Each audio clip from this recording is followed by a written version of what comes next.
Allez, bonsoir à toutes et à tous. Le quorum étant largement atteint, je déclare la séance ouverte du conseil municipal du 8 février.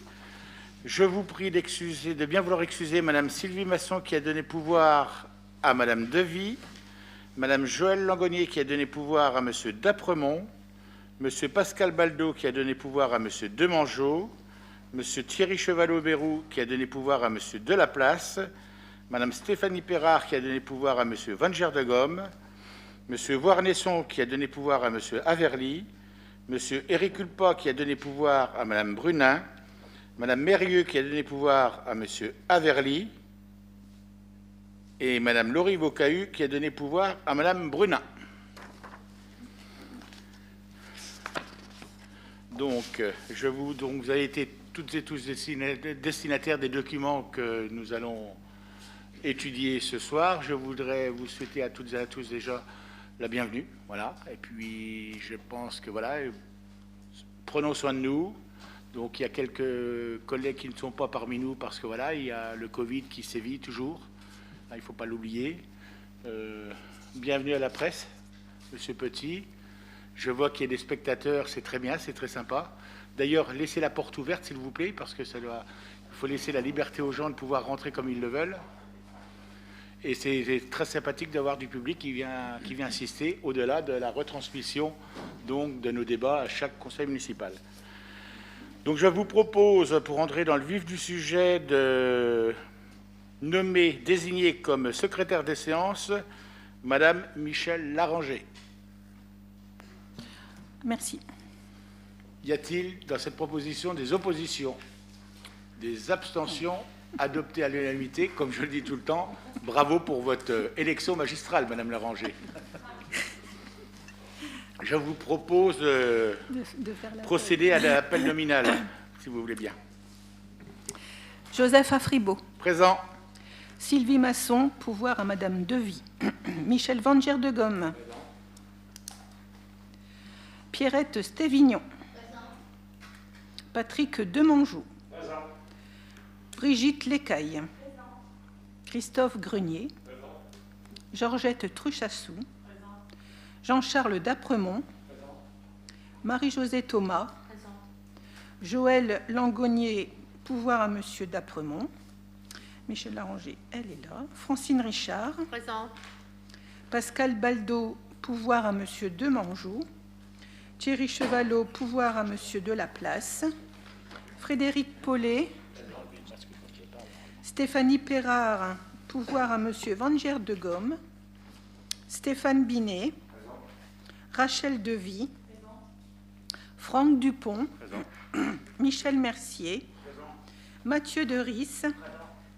Mathieu Delaplace. Présent. Renaud Averly. Présent. Michel Voirnesson, pouvoir à Monsieur Averly. Éric Culpa, pouvoir à Madame Brunin. Laurence Brunin. Présent. Karine Mérieux, pouvoir à Monsieur Averly. Et Laurie Bocahu, pouvoir à Madame Brunin. Merci Madame Laranger. Donc vous avez été toutes et tous destinataires du compte-rendu de la précédente réunion. Est-ce que ce compte-rendu appelle des observations de votre part? Pas d'observation, on peut passer au vote. Y a-t-il des oppositions? Des abstentions? Donc procès verbal adopté à l'unanimité des présents. Je vous remercie. Madame Laranger, si vous pouvez nous procéder à la lecture de l'ordre du jour, s'il vous plaît. Alors, l'ordre du jour, point numéro 1, révision aux suppressions d'autorisation de programme crédit de paiement. Point 2, création d'un trottoir surbaissé quai Chéry-Pauffin, participation API. Point numéro 3, vente d'un véhicule fourgon 9 places. Point numéro 4, demande de subvention exceptionnelle. Point numéro 5, décision de mettre en vente certains biens communaux. Point numéro 6, commission de délégation de services publics, dépôt de liste et désignation des membres. Point numéro 7, rapport sur l'utilisation de la dotation solidarité urbaine et cohésion sociale, année 2021. Point numéro 8. Acte pris par Monsieur le maire dans le cadre de ses délégations. Point numéro 9. Orientation budgétaire. Et point numéro 10. Questions diverses. Merci Madame Laranger. Sur cette communication de l'ordre du jour, y a-t-il des observations? Donc je vous propose de passer à sa validation. Y a-t-il des oppositions? Des abstentions? Donc adopté à l'unanimité des présents. Je vous remercie. Et donc nous allons pouvoir rentrer dans le vif du sujet en prenant le point 1, donc révision ou suppression d'autorisation de programme et de crédit de paiement. Donc on vous rappelle que sur ces dossiers-là, au vu des autorisations de programme, crédit de paiement, donc déjà délibérées et des modifications qui ont eu lieu antérieurement, donc je vous propose d'ajuster ces autorisations de programme et crédit de paiement, et notamment dans celle de l'aménagement du secteur Gobinet. Nous arrivons à la fin de ce chantier, qui était très long. Voilà. Donc c'est quand même une autorisation de programme qui a commencé à 1 710 000 d'enveloppe pour finir à 2 456 000 parce qu'il y a eu des avenants de signés. Donc vous avez sur l'étalement du paiement de la facture globale, donc la plus grosse année, ça a été 2021, donc on a soldé plus de 1 771 730 € de facture. Et pour solder définitivement l'opération, donc il nous faut encore inscrire 288 269,92 € pour 2022. Je vous demande d'inscrire, si vous en êtes d'accord. Et là-dessus, donc, il y a eu un accord unanime de la Commission des finances qui s'est réunie dernièrement. Et je dirais qu'on n'a pas le choix, puisque c'est l'opération qui est en cours, il faut bien la solder. Donc je vous demande donc de valider, si vous voulez bien, ce montant de 288 269,92 € à inscrire au budget 2022. Y a-t-il des demandes de parole? Pas de demande de parole. Y a-t-il des oppositions? Des abstentions? Donc adopté à l'unanimité. Je vous remercie. Ensuite, autorisation de programme crédit de paiement numéro 4, c'est l'aménagement des vestiaires sportifs. Donc voilà, c'est une autorisation de programme qui a été signée depuis un certain temps. Donc il y a eu une révision en 2021 et une nouvelle en 2022. Donc aujourd'hui, c'est une enveloppe de 1 675 589,88 € avec le détail des factures réglées chaque année. Donc en 2021, nous avons réglé 468 162,65 € de factures. Et pour solder définitivement cette opération qui devra, en tout état de cause, être terminée au plus tard le 31 mars, sinon on risquerait de perdre des subventions. Donc il nous faut inscrire encore 150 000 € pour boucler cette opération. Sans compter, vous verrez dans les orientations budgétaires tout à l'heure, on devra rajouter des crédits pour l'équipement des vestiaires. Parce que là, c'est le vestiaire brut. Donc voilà, donc là, 150 000 € affichés, à inscrire en 2022 pour solder nos factures. Y a-t-il des demandes d'intervention sur ce dossier? Bon, il est vrai que tous ces dossiers ont été travaillés en commission des finances et des travaux en amont, bien évidemment, voilà, pour bien se caler et bien clarifier la situation. Donc pas d'opposition, pas d'abstention, adopté à l'unanimité, je vous remercie.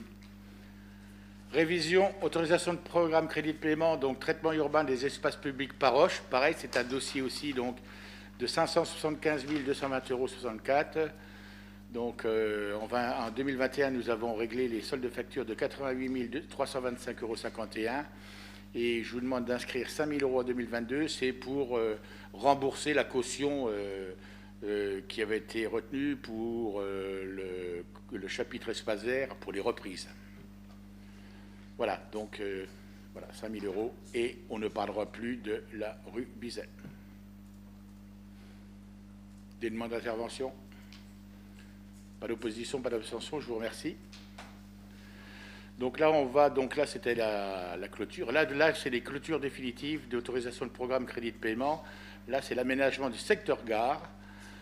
Donc, je vous propose de ne plus gérer ce dossier en autorisation de programme crédit de paiement. Et donc, je vous propose de la clôturer, puisque chaque fois, on vous affiche toujours des autorisations de programme pour l'année de 533 000. Vous voyez, on l'a rebaissé à 404 000. Mais il faut savoir que ce dossier, au total, c'est 6 153 000 assurés. Hein. Donc vous voyez, c'est énorme. Donc, sachant qu'aucun dossier de demande de subvention n'a été rédigé, le plan de financement, il a été, excusez-moi du terme, il a été imaginé, mais il n'y a pas de dossier concret de déposer tant auprès des services de la préfecture, de la région, du département. Donc il y a tout à faire sur ce dossier-là. Donc il est clair de reprendre ce dossier dès le début et voir un peu ce qu'on veut y faire exactement, puisqu'on a reçu quand même des prestataires, hein, des promoteurs qui n'ont pas été du tout attirés donc, par ce secteur, parce qu'il y a une partie zone inondable, et en plus le prix qui avait été affiché dans la cession au mètre carré était bien trop élevé pour ces promoteurs pour équilibrer leurs prestations. Donc tout ça, il faut rebattre les cartes, voir un peu ce qu'on va y faire, parce que sur ce terrain-là aussi, dans les 6 153 982 € 84 TTC, vous avez 1 400 000 € de dépollution de terrain. C'est énorme. On a relancé une enquête, a fait une étude pour approfondir, voir un peu si on pouvait gagner un peu d'argent là-dessus, et voilà que ça soit fait concrètement. Il y a une société qui nous a répondu à hauteur de 995 000 €. Donc ça pourrait être subventionné très sympathiquement par les services de l'État, à condition que le projet voit le jour. Mais quel projet? Pour l'instant, il n'y a pas de projet. Il y a eu un projet à imaginer, mais il n'y a pas de projet sur le fond. Donc il va falloir travailler sur tout ce secteur-là. Et derrière cela, il va falloir aussi associer, Monsieur le Président, je m'adresse à vous, à la communauté de communes, puisque vous prévoyez apparemment d'installer le siège administratif dans ce secteur-là. Il va falloir qu'on voit ensemble comment on peut travailler ensemble. Et là, je vous le propose une nouvelle fois, parce qu'il va falloir être complémentaires et réfléchir de ne pas embouteiller tout ce secteur-là. Voilà, parce qu'il y a de la construction, il nous faudra du parking, parce qu'il y a des espaces verts, bien sûr, et sachant aussi que dans ce secteur où tous les terrains ont été achetés pour ce projet-là, ce sont quand même des terrains qui ont été achetés à plus de 80 € le mètre carré. C'est quand même énorme, donc c'est déjà très important. Et une partie est en zone inondable, qu'on ne pourra pas réutiliser en terrain à bâtir. Donc vous voyez, c'est un dossier très lourd. Donc voilà, donc ce n'est pas une question de détricoter quoi que ce soit, mais là on est face à une réalité, face à un dossier voilà, qui est très lourd, donc affaire à suivre. Donc ne conservons pas cette autorisation de programme parce qu'elle n'a pas lieu d'être pour l'instant, puisqu'il n'y a aucune étude financière et technique de mener actuellement. Sur cet exposé, sur cette proposition de clôture, y a-t-il des demandes d'intervention? Pas de demande d'intervention? Des oppositions? Des abstentions? Adopté à l'unanimité, je vous remercie. Une autre clôture aussi donc d'autorisation de programme, c'est le site de l'ancienne gendarmerie avenue Charles de Gaulle, qui doit accueillir, dans le cadre du programme de rénovation urbaine, donc une construction de 76 logements par Habitat 08, qui entraînera la démolition de 2 bars HLM dans la zone de la Pertinguette. Mais actuellement, nous sommes sans nouvelles du bailleur social Habitat 08. Voilà. Donc ce sont des financements, une grande partie financée par Habitat 08, bien évidemment, mais il y a tout un aménagement, tous les financements qui proviennent de l'ANRU, et là, nous sommes dans l'attente. Donc il y a eu une autorisation de programme de 421 521 € d'ouverte, c'est plus la démolition et la dépollution du site, voilà. Donc les opérations sont pratiquement terminées et ont été terminées en 2021 à hauteur de 3 576. Donc je vous demande la clôture de cette autorisation de programme. Des interventions, des oppositions, des abstentions, adoptées à l'unanimité, je vous remercie. Création d'un trottoir surbaissé qui est chez Ripoffin, donc rue de la Sucrerie. Donc c'est le trottoir qui est devant l'entreprise Happy. Donc le propriétaire, l'exploitant nous a interpellés pour engager des travaux d'accessibilité, d'accès à son parking. Donc ce sont des travaux qui s'élèvent à 2030 € 10 TTC. Donc voilà, donc on a trouvé un terrain d'entente. Il nous a proposé de participer aussi à hauteur de 50% du montant des travaux. C'est surbaisser le trottoir, la bordure. On change la bordure pour qu'il y ait un accès sur le parking, tout simplement. Donc il y a une prise en charge à 50% chacun, TTC. Donc ça doit passer par une délibération du conseil municipal pour réclamer le montant. Voilà. Et donc je vous demande la validation de ces travaux, si vous en êtes d'accord. C'est passé en commission des finances et des travaux, donc ça a été adopté à l'unanimité. Donc voilà, donc j'ouvre les débats, s'il y a débat. Des questions sur ce dossier-là? Des oppositions, des abstentions? Je vous remercie. Validé. Vente d'un véhicule, fourgon 9 places, pareil, on vous rappelle que nous sommes propriétaires d'un fourgon 9 places qui a été mis à disposition des associations et qui fait l'objet de nombreuses réparations pour être utilisé. Donc voilà, à un moment donné, ce véhicule, donc il a été acheté en 2014, vous voyez un peu, donc il a été acheté au prix de 5 000 €, il a 226 721 km à l'heure où je vous parle, donc il est grand temps de se séparer. Monsieur Tinois veut s'emporter acquéreur, voilà, donc il n'est plus du tout côté à l'Argus, donc toutes les démarches ont été faites pour être en règle, donc je vous propose de lui céder à 1 000 €, il en est d'accord, donc par principe, donc à 1 000 €, voilà, tout simplement. Sur ce dossier. Y a-t-il des demandes d'intervention, des demandes d'explication, des oppositions, des abstentions? Je vous remercie. Des demandes de subventions exceptionnelles de la part de Rethel Courir. Donc ces dossiers sont passés devant la commission de l'Office municipal des sports. Donc cette association a sollicité l'OMS pour être indemnisée dans des frais de déplacement suite à des participations de championnat. Voilà, vous les avez inscrits, 60 € d'une part, 155 € et 187 €, c'est un montant total de 400 €. Et donc, on vous propose d'accéder à cette demande, exceptionnellement, bien sûr. Commission des sports et commission finances ont validé ce dossier-là. Pas d'opposition, pas d'abstention, je vous remercie. Décision de mettre en vente certains biens communaux. Voilà, la commune est propriétaire de beaucoup de biens communaux. Donc on est souvent sollicité par des tierces personnes. Que faites-vous de ce bâtiment? Est-ce que vous prévoyez de le vendre, de le louer? Donc là, il y a quand même un patrimoine. On est riche en patrimoine, mais un patrimoine vétuste qui perd de la valeur tous les ans. Et il est grand temps de se séparer de plusieurs, parce que là, il y a eu des acquisitions. Pourquoi? Et aujourd'hui, on les a sur les reins. Et il y a des acquisitions qui ont été très chères, donc on n'aura pas l'utilité demain, donc il faut qu'on s'en sépare le plus rapidement possible.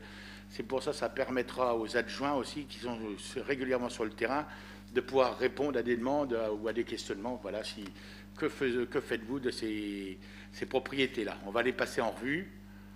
Donc vous avez la capitainerie au bout du quai Guignot, à côté de l'halte fluviale. Donc voilà, c'est un bâtiment qui est là de 4 appartements. Bien sûr, pour rassurer toutes et tous, les bâtiments qui sont occupés aujourd'hui de locataires, ces locataires seront traités à leur juste valeur. Et voilà, il n'y aura pas de souci, ils seront relogés, il y aura des propositions de fait. D'ailleurs, on a réhabilité deux maisons rue de l'Agriculture. Donc il y a déjà une famille de locataires qui a déjà signé un bail avec l'appartement numéro 4 rue de l'Agriculture. Donc après, à nous de traiter, il y a encore 2 occupations. Et puis plus on se débarrassera d'ailleurs, de toute façon, moi je veux bien tout, mais la commune n'a pas les moyens d'entretenir, elle n'a pas les moyens d'entretenir tout ce patrimoine qui est là aujourd'hui. Donc au lieu de le voir s'effriter de jour en jour, il est préférable de s'en séparer, d'autant plus que voilà, on peut avoir de beaux grands projets, mais à un moment donné, il faut raison garder, et on dépense l'argent que nous avons. Et voilà, on peut toujours rêver, mais voilà, le rêve, ça ne fait pas tout. Donc voilà, quai Guignot. Il y a aussi le chalet Gervais, qu'on appelle, donc c'est à côté de l'anciennement Rethel-Bain. Donc vous voyez, aujourd'hui, il est en partie occupé par la pêche rethelloise. Voilà, et puis il y a un appartement qui était loué jusqu'à maintenant, qui vient de se libérer. Donc voilà, on propose de le mettre à la vente. Si on a voilà, une bonne proposition, pourquoi pas, ou alors voilà, on verra, parce qu'il y a des appartements, tout ça. Voilà. Mais la vente n'est pas obligatoire, on est bien d'accord. Hein. C'est des suggestions pour dire, voilà, il y a une question qui sera posée. Toutes ces propositions, ça me permettra, moi, d'intervenir auprès des services fiscaux et notamment des domaines pour avoir une estimation, hein, une valeur. Voilà. Comme ça, on saura de quoi on parle. Et voilà, après, les décisions seront prises, soit en fonction du prix d'acquisition et du prix de la valeur aujourd'hui estimée par les services fiscaux. Attention, il y a des fossés parfois. Hein. On ne retrouvera jamais, malheureusement, le prix d'acquisition. Parce que vous verrez, il y a des acquisitions énormes, très chères, et aujourd'hui, la valeur estimée par les services fiscaux, c'est moitié moins. Hein. Donc voilà, donc il y a celui-ci. Bâtiment anciennement Gervais, donc pareil, c'est derrière le chalet. C'est derrière le chalet que vous venez de voir. Donc vous voyez un peu ce qui a été racheté, donc l'ancienne entreprise Gervais. Vous avez une vue extérieure, vous avez une vue intérieure. Voilà. Qu'est-ce qu'on peut faire de ça, 3000 m²? Je reviendrai vers vous pour avoir de détails d'acquisition de l'époque. Mais pareil, cette opération-là, voilà, c'est... Voilà. On va laisser faire la nature. Si on a des acquéreurs, tant mieux. Mais alors là, je ne vois pas pourquoi, sincèrement. Alors, espérons que la nature reprend ses droits et puis qu'elle cache tout ça. Et puis, malheureusement. Bâtiment Mermoz, une partie du local réservée au centre social. Donc, vous voyez, donc, on a fléché l'entrée du centre social. À gauche, là, le point rouge ici, là, c'est Villain Voisin, la primeur, ici, là. À votre droite, vous avez aujourd'hui Bel Air, hein, l'hôpital Bel Air, qui a acheté une partie.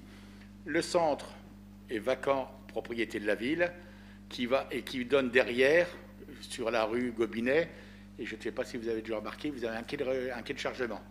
Donc une grande partie de ce local, à peu près 1000 m², est réservée pour la création du centre social, qui était prévu dans un premier temps à la Pertinguette, mais trop excentré, trop de travaux onéreux pour réhabiliter le bâtiment existant, l'école Camille Lasso, avec une extension qui était prévue. Donc aujourd'hui, on se rapprocherait donc, du centre Mermoz, où le pôle d'attractivité est réel, puisqu'on se rend compte que sur la Pertinguette, c'est très excentré, pas du tout accessible pour les gens à mobilité réduite, bien sûr. Et on a lu aussi dans des documents que l'étude qui avait été faite pour l'implantation du centre social à la Pertinguette, ce n'était pas une bonne solution, parce que voilà, il y avait des... Et on ne l'avait pas vu, hein. Finalement, on se retrouvait sur ce dossier-là. Donc une opportunité se présente, vous avez tous les complexes sportifs, vous avez les écoles, vous avez le boulodrome, vous avez la médiathèque, vous avez toutes les salles associatives, voilà, vous avez la maison des solidarités du conseil départemental, tout ça, ça va pouvoir être complémentaire et mieux situé. Voilà, donc là, on a eu un accord de principe parce que, pareil, on était en dehors du périmètre cœur de ville, donc là, ça posait problème. On était vraiment à la limite, et là, on vient d'avoir un accord de principe des services de l'État pour pouvoir implanter le centre social ici, là. Et tant qu'il n'y avait pas cette validation de l'État, on ne pouvait pas démarrer le dossier, parce que si c'était non, il fallait partir à la Pertinguette et puis utiliser le bâtiment existant, voilà, et puis comme c'était prévu, voilà. Voilà, donc ce dossier-là, vous le verrez inscrit, il sera proposé à inscription budgétaire, et cet équilibre financier, il est réalisé, puisqu'aujourd'hui, il est pratiquement équilibré en dépenses et en recettes, donc dépenses et recettes principalement, beaucoup de partenaires qui nous subventionnent dans cette démarche. La Rutière, donc à local, donc c'est une partie de l'ancienne perception trésorerie, donc là, qui est restée vacante aujourd'hui.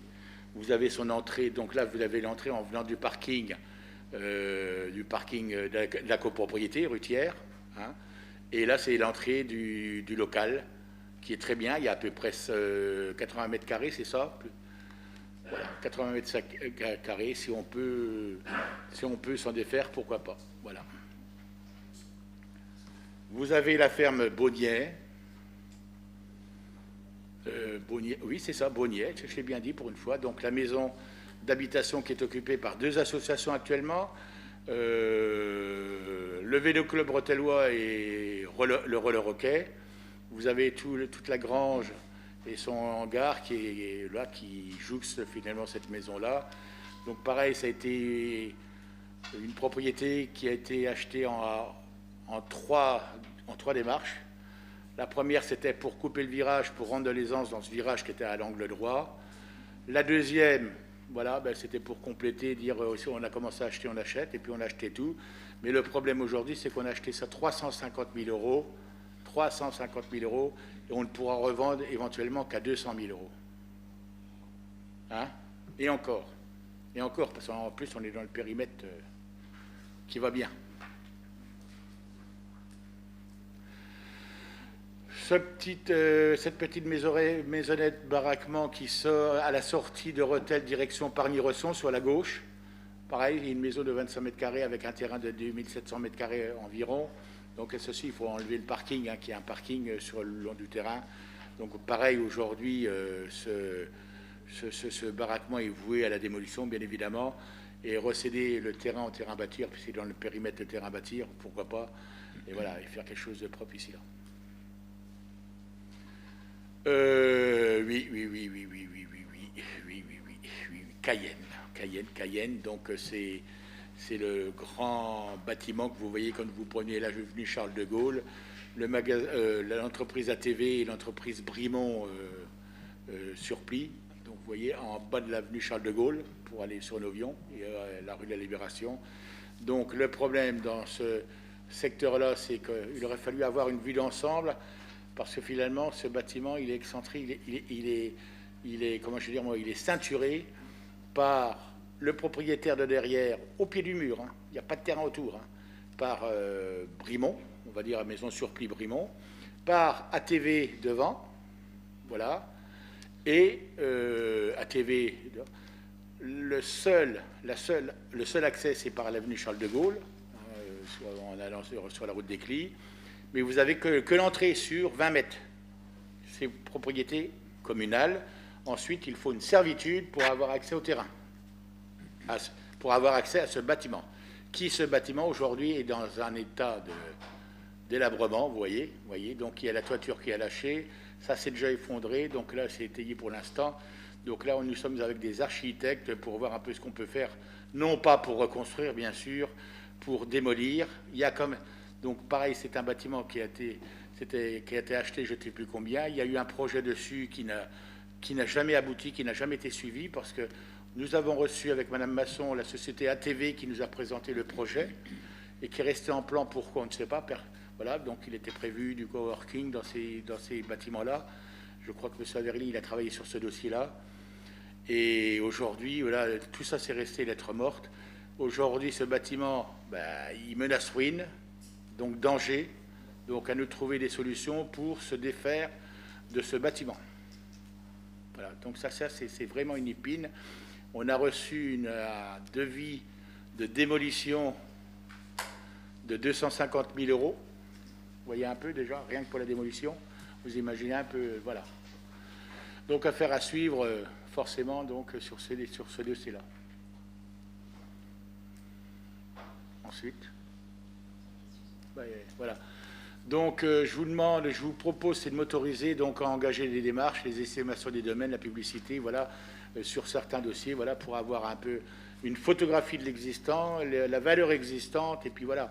Sur le principe, on dit on vend, ou alors il y aura peut-être des solutions, d'autres solutions de trouver, peut-être des locations qui iront bien, mais ne pas laisser tout ça à volo, parce qu'il y en a d'autres, hein, il y a d'autres volets qui vous reviendront, parce qu'on en a à mettre sur la table là-dessus, hein. Et donc il y a de l'argent dans la nature qu'on aimerait bien faire rentrer. Non, parce que sinon, si on ne les fait pas rentrer, c'est de l'argent qui sera complètement perdu. Sur cette proposition, y a-t-il des demandes d'intervention? Non. Y a-t-il des oppositions? Des abstentions? Je vous remercie. Donc, création d'une commission de délégation de services publics. Donc voilà, donc en début de mandat, nous avons créé une commission d'appel d'offres et on a omis de créer la commission de délégation de services publics. On va peut-être avoir des opportunités dans les mois qui arrivent. Donc il y a lieu de mettre en place cette commission de délégation de services publics. Donc on vous dit que cette commission elle est chargée d'ouvrir les plis contenant les candidatures, d'analyser ces dernières au regard des critères énoncés, de dresser la liste des candidats admis à présenter une offre, de procéder à l'ouverture des plis contenant les offres des candidats et d'émettre un avis sur celle-ci. Après, au vu de cet avis, le président de la commission engage ensuite librement toute discussion utile avec une ou plusieurs entreprises ayant présenté une offre, puis saisit le conseil municipal du choix de l'entreprise. Voilà. Donc on vous rappelle que la commission d'appel d'offres, c'est le même fonctionnement qu'une CAO, une commission d'appel d'offres. Donc je ne me suis pas embêté de vous appeler ou quoi. Je me suis dit, la commission d'appel d'offres ne se réunit pas régulièrement et tous les jours, bien sûr. Donc il y a toute la latitude pour les titulaires et suppléants de la commission d'appel d'offres de pouvoir siéger à cette commission de délégation de services publics, ou alors ça peut être autre chose si vous le décidez. Donc je vous propose, c'est de reconduire, c'est de transposer la CAO aussi en délégation de services publics avec les titulaires. Brigitte, oui, celle d'avant, c'était la commission d'appel d'offres. Il n'y a qu'un seul changement, c'est Patrick Demangeau qui était avant, celle d'avant, voilà, qui était à la commission d'appel d'offres en tant qu'adjoint aux travaux, voilà.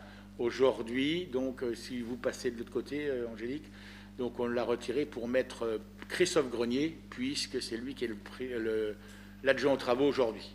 Et tout le reste inchangé. Voilà, c'est une proposition que je vous fais. Je vous dirais, voilà, donc en tant que titulaire, donc on nommerait Brigitte Lecaille, Christophe Grenier, Jean-Charles Dapremont, Michel Mercier, Michel Varnesson. Et en suppléant, Stéphane Binet, Mathieu Deris, Mathieu Delaplace, Michel Vodger-de-Gomme et Renaud Averly. Parce qu'il faut aussi une représentation à la proportionnelle politique, c'est-à-dire 4 de la majorité et 1 de l'opposition, tant dans les titulaires, tant dans les suppléants. Voilà ce qui vous est proposé. Donc il n'y a qu'un seul nom qui change par rapport à la CAO, voilà, pour ne pas dire, voilà.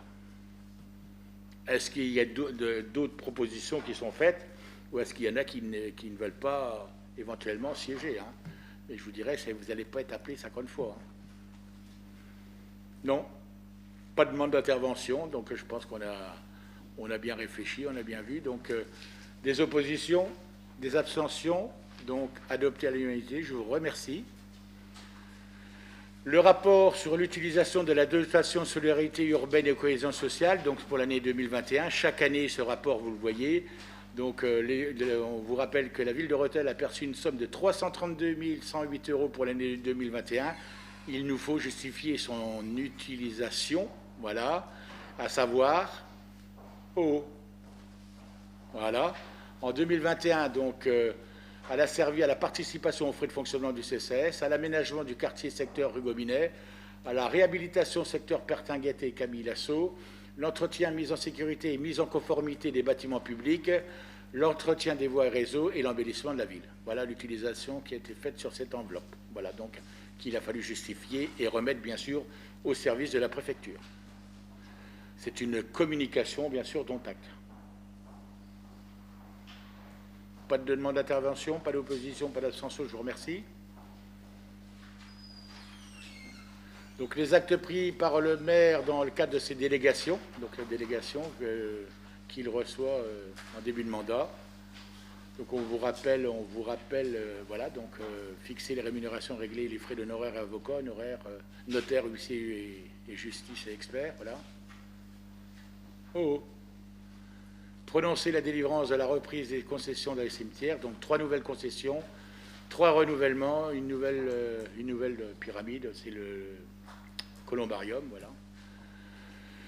Et puis, donc, j'ai procédé à la vente d'un Renault Master à M. Martinez au prix de 2 800 €, un camion qui était depuis 4 ans sur le parking d'un garage qu'on a découvert, qu'on a retrouvé, voilà, qui ne servait plus à rien, mais qui était toujours assuré. Voilà. Donc là, on a réussi donc, à s'en séparer et puis à tirer la ficelle avec 2 800 €. Et là, ça nous débarrasse. Voilà. Maintenant, nous allons pouvoir attaquer le gros dossier, même si les autres étaient tout aussi importants, bien sûr. Des orientations budgétaires. Hein, donc,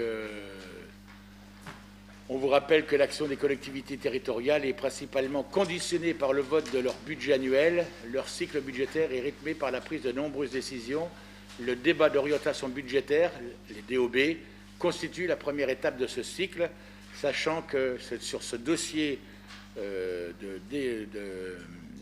débat d'orientation budgétaire, il n'y a pas de vote. Hein, d'accord, hein, donc il n'y a pas de vote. Hein, c'est un débat d'orientation budgétaire, donc je vais vous communiquer les orientations budgétaires pour 2022, et là vous pouvez m'interpeller, m'interroger à tout moment, autant que vous voulez, sur des questions qui vous semblent pertinentes, et puis voilà.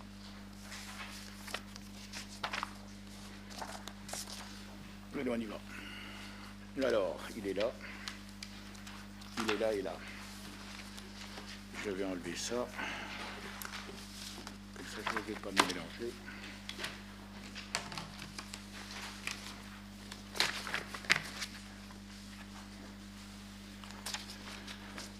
Donc vous avez bien sûr, donc vous l'avez toutes et tous reçu, vous l'avez certainement bien étudié, parcouru, voilà, pris connaissance. Donc vous avez le sommaire, hein, vous me faites grâce de relire le sommaire, bien sûr. Son introduction, c'est pareil, hein, donc c'est une introduction qu'on retrouve chaque année, bien sûr. Et là, on va rentrer dans le vif du sujet, le budget général, les dépenses de fonctionnement. Et si vous voulez, on va prendre l'annexe 1. C'est chaud.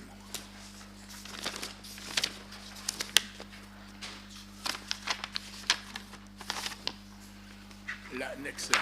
Vous ne pouvez pas grossir, non? Yes. Vous ne pouvez pas grossir un peu. On va essayer de grossir quand même, parce que...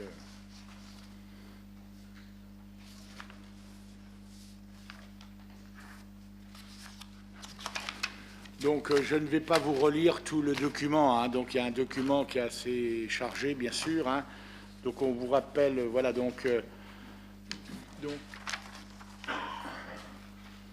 on vous rappelle le budget 2021, bien sûr, le CA 2021 et la proposition 2022. Donc, la 2022, ça fait partie des orientations budgétaires. Est-ce que nous devons prévoir, est-ce qu'on prévoit pour la gestion de la ville, bien sûr, et son développement, notamment dans le développement économique, cadre de vie et tout ce qui va avec. Il y a certains points sur lesquels on va s'arrêter. Vous remontez en haut. Voilà. Donc il y a certains points sur les dépenses qui sont affichées, et c'est le total 11. Donc oui, tout en bas déjà, et après Agnès on remontera. Voilà le 11. Non, pas tout en bas, au chapitre 11. Pardon, voilà. Donc on avait prévu 1 637 230 € au budget 2021. Donc on a réalisé 1 204 049 de dépenses. On vous propose une inscription budgétaire d'1 531 400 €. C'est une prévision budgétaire, mais qui est déjà remise en cause, je vous le dis d'ores et déjà. Remontons un peu, moi je vous la ferai voter comme ça, parce qu'il va falloir qu'on négocie fermement. En matière d'énergie, vous voyez, il y a des montants, 290 000 € en électricité, nous avons dépensé 174 000, on inscrit 250 000, c'est peut-être pas suffisant. Vous savez que l'État a l'intention d'augmenter de plus de 40% l'électricité. Il y a une intervention de l'État pour fixer cette augmentation de 4% pour 2022, mais ce lissage, soyons tranquilles, ce qui n'est pas fait aujourd'hui se fera demain, donc il y aura un lissage sur les 40% manquants sur les années suivantes. Mais prudence de chez prudence. Mais le pire de pire, et là je pousse un coup de colère, c'est Dalkia. Dalkia, 70 000 €, vous voyez, on a dépassé à 115 000 €. Bon, je vous propose d'inscrire 150 000 €, mais on est déjà à côté de la plaque. Aujourd'hui, je reçois les factures de Dalkia. Et attendez, vous allez subir les mêmes conséquences aussi pour le chauffage. Pour le mois de janvier, nous avons une facture de 35 000 € à payer pour le mois de janvier. Quand vous prenez les coefficients utilisés pour les revalorisations de prix, les indexations, vous aviez un exemple, on a été voir tout à l'heure, vous aviez un coefficient, par exemple, de 1,2 pour 2021. Ce coefficient, il passe à 10,40 en 2022. Vous imaginez le carnage. Et Dalkia nous dit, mais monsieur le maire, multipliez vos prix par 4 pour les prochaines. Comme ça, en rigolant. Par 4, ça veut dire qu'il il faudrait presque mettre 500 000 € de chauffage. C'est une catastrophe. Et là, je tire le signal d'alarme aussi. Il va falloir que tout le monde s'y mette aussi dans la gestion du chauffage. Je suis allé dans un bâtiment cet après-midi, je ne citerai pas où, qui est vide depuis des années. Donc, les radiateurs à fond de caisse, pour ne pas dire autrement, parce que je trouve ça inadmissible. Il est livré à lui-même depuis un certain temps. Tous les radiateurs à 5, et voilà. Et la facture de ce mois-ci, non utilisée, 3 800 €. Voilà. Et c'est comme ça dans beaucoup de domaines. Donc il va falloir que tout le monde prenne conscience de la situation et qu'on soit aussi très vigilant. Donc vous voyez, c'est ces deux points-là qui risquent de remettre en cause ce chapitre 11. Heureusement qu'on a prévu des réserves sur l'année 2022, parce qu'on risque d'avoir des surprises dans ces dossiers-là. Donc j'ai demandé donc, au service de convoquer Dalkia, puisqu'on a un contrat qui est en commun avec la communauté de communes. Il faut qu'on pose tous ces dossiers-là sur la table. C'est insupportable pour la commune, et je pense que ça sera insupportable pour la communauté de communes. D'ailleurs, certaines villes comme Charleville, comme Sedan, s'en ont fait écho dernièrement. C'est une catastrophe, puisqu'on est sorti de la tarification réglementée, nous les communes. Donc ils font ce qu'ils veulent. Ils font ce qu'ils veulent. Nous ne sommes pas des vaches à lait.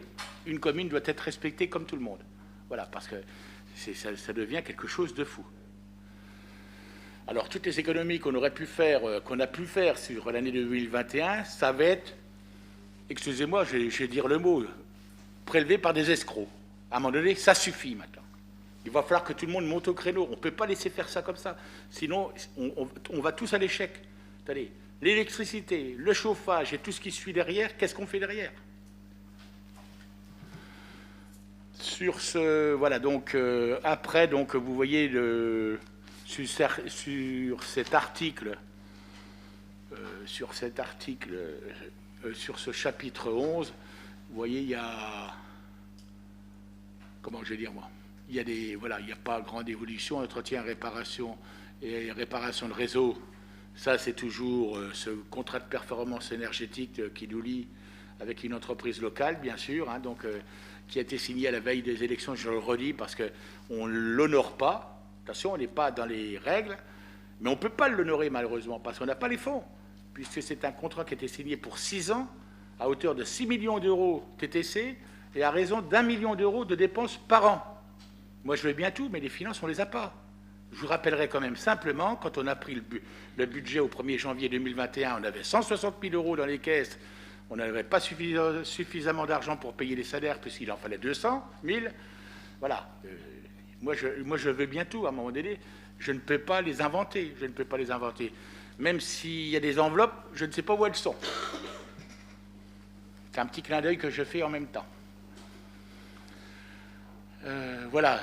Donc, vous voyez, donc, tout ça, c'est un débat. Mais les débats sont ouverts. Hein. J'aimerais bien aussi que ça puisse intervenir. Il y a eu beaucoup d'interventions dans les commissions, bien sûr.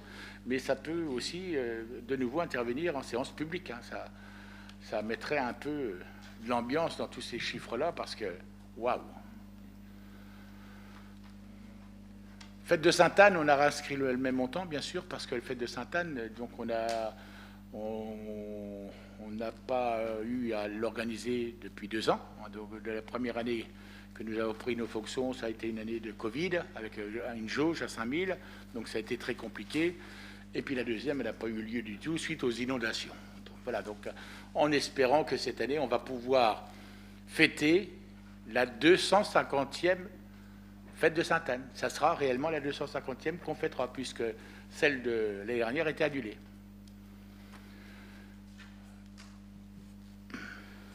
Ensuite, les charges à caractère général.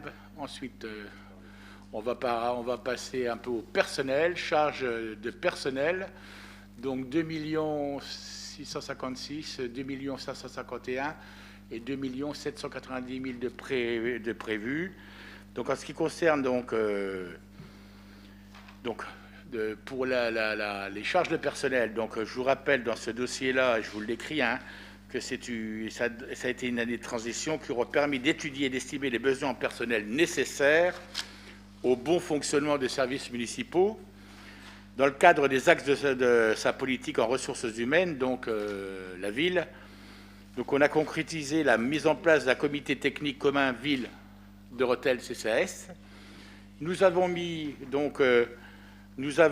restructuré, structuré et calibré, pas restructuré puisque ça n'existait plus, nous avons structuré et calibré les services. Nous avons enfin mis en place un nouvel organigramme qui va bientôt sortir, donc lié aux attentes des administrés et des élus, afin de proposer un service public efficient. La réorganisation des horaires et des cycles de travail des services. Voilà, donc l'ensemble du personnel est passé à 35 heures, donc l'ensemble des services, que ça soit technique ou que ça soit administratif. Et puis, donc, on a procédé donc une meilleure gestion de la réalisation des heures supplémentaires, induisant une minimisation de celles-ci, qui ont été récupérées à 90% et non plus payées. Il y a aussi donc, il y a eu la volonté de ma part, c'était de titulariser bon nombre d'employés qui étaient en CDD chez nous. Je ne sais pas comment on peut le faire, mais 2 ans, 3 ans, 4 ans, 5 ans, 7 ans, 8 ans même, qui étaient en CDD. Vous voyez un peu la situation inconfortable. Donc j'ai voulu régulariser toute cette situation. Voilà, parce que s'ils sont incompétents, on le voit dans la première année et la deuxième année. Ce n'est pas au bout de 8 ans. Donc voilà, donc on a régularisé, bien sûr.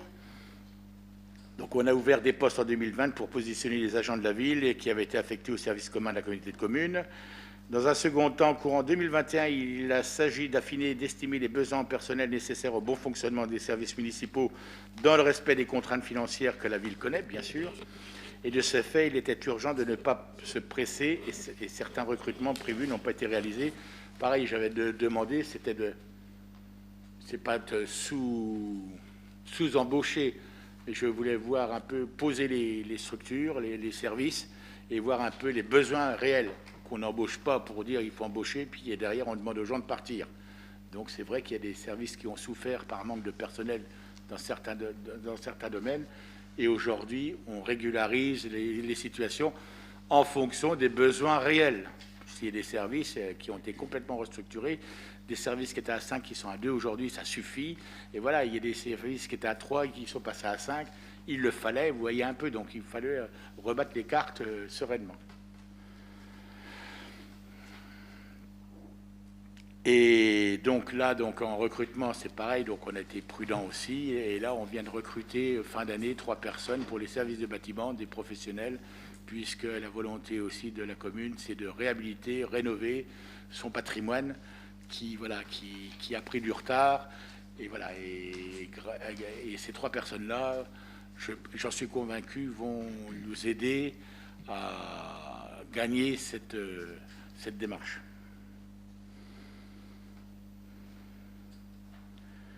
Donc nous avons fonctionné sur l'exercice 2021 avec 65 personnes, bien sûr, hors centre communal d'action sociale, hors CCS, bien sûr, puisque c'est un budget annexe. Donc il y a eu des paramètres qui nous ont été imposés, bien sûr. Donc une augmentation des dépenses hors flux due à une régularisation importante du montant de cotisation fin 2021, assurance du personnel. Pareil, ça va être retravaillé. C'est une assurance que la ville prend pour se couvrir. Mais quand on voit ce qu'on finance et le retour, on finance 67 000 euros, on n'a qu'un retour de 6 000 euros. Il y a de quoi se poser des questions. Ce contrat se termine dans quelques mois et tant mieux. Sinon, on l'aurait dénoncé. Voilà, médecine du travail, et le CNAS, centre de gestion. Voilà. La prise en compte des heures supplémentaires de dimanche concernant l'organisation des bureaux de vote, bien sûr, tout ça, c'est un peu le détail des heures supplémentaires qui ont été utilisées, bien sûr. La prime de précarité versée aux agents contractuels non renouvelés suite à un contrat inférieur ou égal à 1 an, ça fait partie des obligations, bien sûr. L'évolution de carrière des agents, avancement d'échelon et de grade en 2021, donc là, finalement, tout le monde a été passé en revue, et voilà, donc, voilà. Et là, je ne dis pas la garantie individuelle de pouvoir d'achat. Si l'évolution de traitement brut indiciaire d'un agent est inférieure sur 80 celle de l'indice des prix à la consommation. Voilà, donc c'est pareil, c'est un montant qu'on a dû verser et qu'on va retoucher par l'État, bien sûr. Là. Pour 2022, éléments exogènes, 137 800 euros, c'est les différentes revalorisations du SMIG. La revalorisation indiciaire de la catégorie C au 1er janvier 2022, L'indemnité de fin de contrat à durée déterminée, donc c'est la prime de précarité, la JPA, l'indemnité inflation de 100 €, les surcoûts liés au flux, bien sûr, le surcoût participation employeur mutuelle, la prime de vacances, donc il y a une prime de vacances qui est versée, bien sûr, et le surcoût CFT. Et les éléments endogènes, 228 500 €. Donc on prévoit 5 recrutements, projets structurants, renfort services techniques, affaires culturelles, police municipale, 200 000 €, hein, puisque on a embauché une personne qui s'occupe uniquement des gros projets structurants, hein, qui suit le projet, qui monte les dossiers, qui fait les demandes de subvention, qui fait les appels d'offres, les consultations. Enfin, il gère le dossier de A à Z, il le suit dans son évolution et dans son parcours et dans son solde en même temps. Donc il a pris ses fonctions au 1er janvier 2022. Il y a deux contrats, 2 CDD qui sont arrivés aussi au service bâtiment, des professionnels aussi. Donc voilà, on va les utiliser dans un premier temps et probablement, j'espère qu'ils resteront avec nous. Hein, voilà, parce que les salaires de la collectivité locale ne sont pas élevés. J'espère qu'ils resteront avec nous. Ça nous fera du bien dans cette évolution de rénovation des bâtiments. Donc on procédera, il y a des stagiairisations qu'on va procéder cette année. Donc les heures supplémentaires du dimanche liées aux 2 dimanches supplémentaires d'élection en 2022, bien sûr, qu'il faudra prévoir, bien sûr, les heures supplémentaires. Donc bien sûr au déroulement des fêtes de Sainte-Anne. Donc courant 2022, avant de finaliser l'organisation des différents services de la ville. Donc 5 entrées de personnel sont envisagées, donc on porterait l'effectif de 65 à 71 agents. Et on n'ira pas au-delà. Donc on vous retrace un peu donc l'évolution de la masse salariale sur les 3 dernières années, 2020. Alors donc là, 2020, c'était donc la ville de Rethel sans ses services, bien sûr, et la ville de Rethel qui a récupéré ses compétences au 1er janvier 2021, bien sûr, voilà. Et d'ailleurs, à partir de ce constat, bien sûr, je vous le dirai après, j'attends toujours, je vais noter où ça, la commission. Comment? Vas-y, il faut me continuer. C'est après. C'est important, ça. Voilà. Les attributions de compensation, voilà, donc forcément, en ayant repris nos compétences, donc la communauté de communes nous reverse, bien sûr, des attributions de compensation. Et là, je tire la sonnette d'alarme et j'interpelle le président de la communauté de communes ici présent en tant que conseiller municipal, c'est de réunir d'urgence la CLECT, la commission locale des évaluations des charges transférées, pour clarifier finalement ces transferts de compétences avec les moyens humains et financiers qui vont bien ensemble. Pour l'instant, c'est toujours pas fait, monsieur Averly. Donc, je vous demande, c'est de pouvoir la réunir très rapidement. Il y a 1 an de passé que normalement on aurait dû la faire bien en amont. Non. Une intervention de votre part?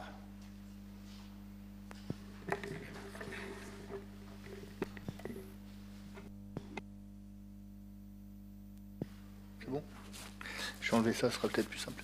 Oui, sachant que pour vraiment verrouiller complètement ces chiffres, il nous faudra les comptes administratifs 2021 des 2 structures pour pouvoir les affiner totalement. Après, on vous notifiera bien évidemment courant février les attributions de compensation prévisionnaire de 2022. Voilà. Mais vous les avez bien repris, on sera autour des 1 530 000 €, je crois que c'est ce que vous avez mis dans les orientations budgétaires là, dans un premier temps, et on pourra les affiner effectivement avec nos comptes administratifs 2021. Donc réunion CLECT plutôt, je pense que le Trésor public nous donnera les comptes administratifs au moins mai-juin, donc on aura nos réunions très précises à ce moment-là. Voilà.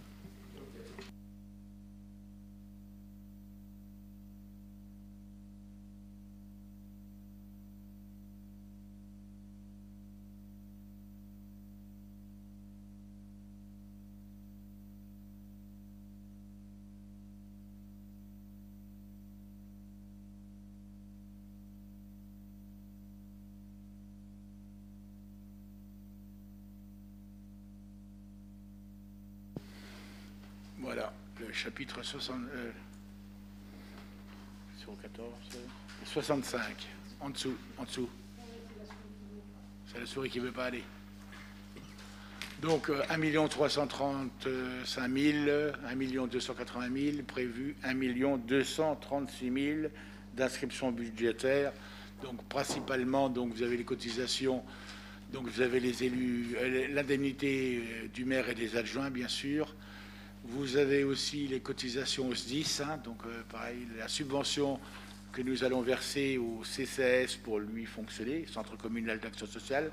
Donc nous avons donc chaque année, hein, ça permet au CCAS de fonctionner, puisque le CCAS, c'est un budget annexe de la ville et qui est présidé par Pierrette Stévignon, ici présente, bien sûr, adjointe aux affaires sociales, et encore mon chapeau, je lui tire mon chapeau dans ses démarches et dans ses missions, et voilà, et elle a pris à bras le corps ce dossier-là, et ce CCS qui a vu finalement, et surtout la RPA, hein, parce que c'est surtout la RPA, hein, le Centre communal d'action sociale. Donc on a rénové toutes les menuiseries extérieures, tous les volets manuels ont été changés sur l'ensemble. C'est à peu près combien de volets? 75? Combien de volets? 80 volets, donc qui sont aujourd'hui automatisés, électrifiés, voilà, pour un plus grand confort des résidents, bien sûr. Et on a procédé aussi à un démoussage un peu du bâtiment pour lui redonner un peu une jeunesse. Voilà. Donc une participation civile du Foirail. Donc là, on a régularisé en 2021 donc l'excédent du Foirail qui devait être comblé par la ville de Rethel et la ville de Soleurrethel. Donc c'était chose faite. Vous voyez, cette année, donc là, on va retrouver un rythme de croisière de 64 500 € à peu près. Mais vous voyez bien que ce Foirail aujourd'hui, donc un problème d'équilibre financier. Hein, donc il existe bien sûr, mais le budget est déficitaire. Un Foirail comme celui de Rethel, pour qu'il soit excédentaire, il nous faudrait à peu près 800 à 1000 bêtes par exposition le lundi. Aujourd'hui, nous en sommes péniblement, et je remercie Francine Richard, qui est la vice-présidente du suivi du Foirail, donc d'être présente tous les lundis après-midi au marché, bien sûr, pour écouter, puis échanger, et puis apporter les solutions qu'il faut résoudre sur le terrain. Et aujourd'hui, force est de constater que la fréquentation du Foirail, malgré tous les travaux qu'on a pu faire de rénovation, de réhabilitation, parce que ce soit le confort, l'accès, enfin, l'accueil, il n'y a jamais eu de travaux depuis 40 ans. Voilà, il n'y a eu jamais de travaux depuis sa création, depuis 1976. Vous voyez un peu dans les états que ça pouvait être. Aujourd'hui, on a rendu une certaine aisance, une propreté certaine à tous ces bâtiments-là. Mais ça ne fait pas tout, hein, parce qu'il faut aussi que la vente se fasse. Et elle est en forte diminution, hein, puisqu'encore lundi dernier, c'était à peine 400 bovins, hein, c'est ça. Et heureusement que nous avons les veaux en exposition, parce que si on enlevait les veaux, les bovins, les gros bovins, ce serait encore nettement moins. Donc voilà, donc l'avenir du Foirail, il faut être très prudent, très vigilant. C'est pour ça que nous sommes très attentifs, parce que c'est un budget déficitaire depuis des années et des années. Alors quand on se permet de mettre une gratuité sur le restaurant, hein, parce que c'était une recette pour le Foirail, on peut se poser des questions. Et ces questions, on attend des réponses, et on aura les réponses dans peu de temps. Parce que ce n'est pas possible. Qu'on a une activité qui génère des ressources et qu'on ne les encaisse pas. Donc gratuité pendant 10 ans, c'est ça? 10 ans, c'était ça? 10 ans, c'est ça? Donc il y a encore 5 ans à courir. On ne peut pas tenir comme ça. Ça, c'est très clair. C'est pas de vouloir chercher la polémique, c'est de vouloir gérer correctement. On n'est pas là pour polémiquer, c'est de la gestion. Regardez, 190 000 qu'on a dû mettre pour boucher les trous l'an dernier. Et on va remettre cette année 64 500 €, comme la ville de Soleurrethel d'ailleurs. Donc voilà, on est là que pour gérer. Hein. On n'est pas là pour faire plaisir.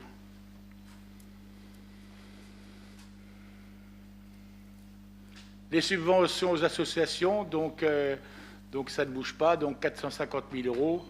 Donc on avait prévu 479 000 euros, c'est des reliquats supplémentaires en cas où, des demandes exceptionnelles. Donc comme on l'a dit, donc on n'a pas appliqué la double peine avec le Covid en 2021.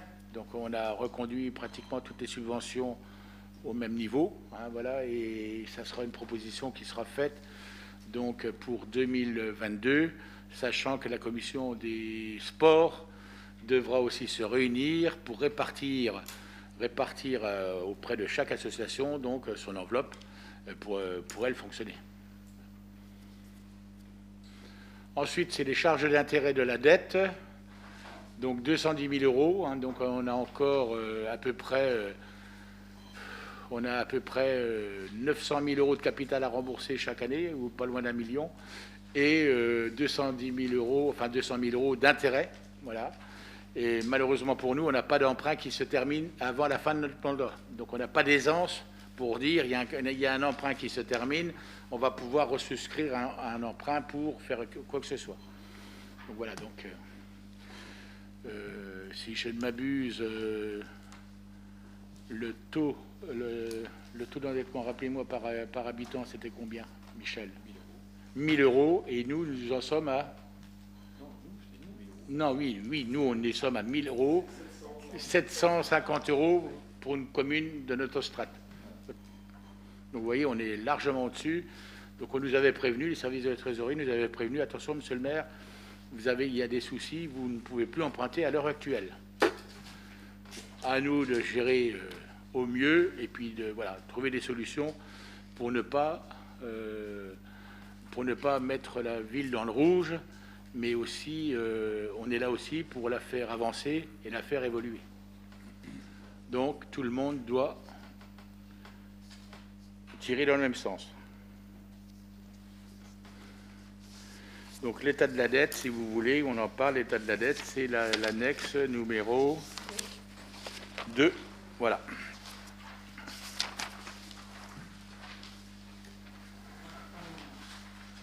Il n'y a pas de chiffres là-dessus. Ils sont où les chiffres? Ah, voilà.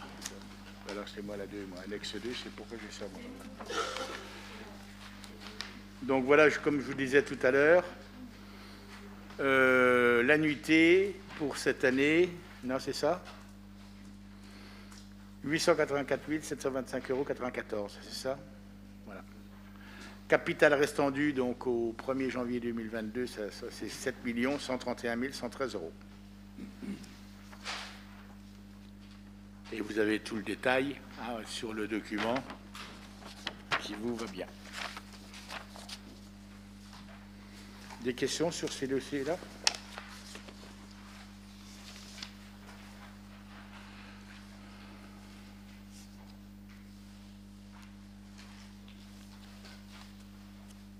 J'ai tout mélangé. Ça va pas, moi ça je ne sais pas travailler comme ça.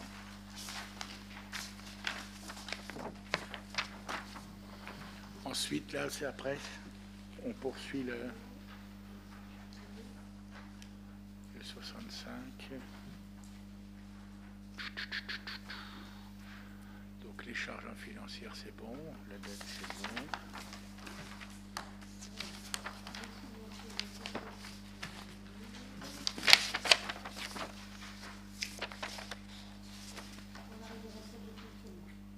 Les recettes de fonctionnement.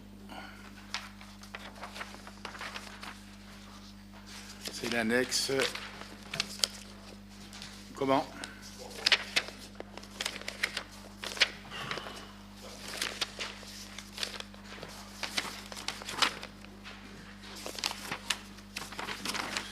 Putain, ça va pas, ça. Mais bon. Donc, les recettes de fonctionnement. Donc, les atténuations de charges, c'est des remboursements sur salaire. Donc, ça, c'est... Je vous dirais que... Donc la démarche aussi, c'est de majorer les dépenses et de minorer les recettes comme ça pour ne pas avoir trop de grosses surprises à la fin de l'exercice budgétaire, bien sûr. Donc là, on a inscrit, je vous propose une inscription de 3 500 €. Bien, voilà, on verra bien. Donc là, on a atténuation de charges, c'est le remboursement sur des salaires, voilà. Les produits de gestion courante, donc nous avions inscrit 1 984 000 et à travers le constat qui a été fait, On vous propose d'inscrire 1 950 000 euros. Voilà. Donc vous avez un peu le détail. Voilà. Donc bien sûr, il y aura des recettes un peu plus élevées cette année si on part du principe que la Sainte-Anne aura lieu. Donc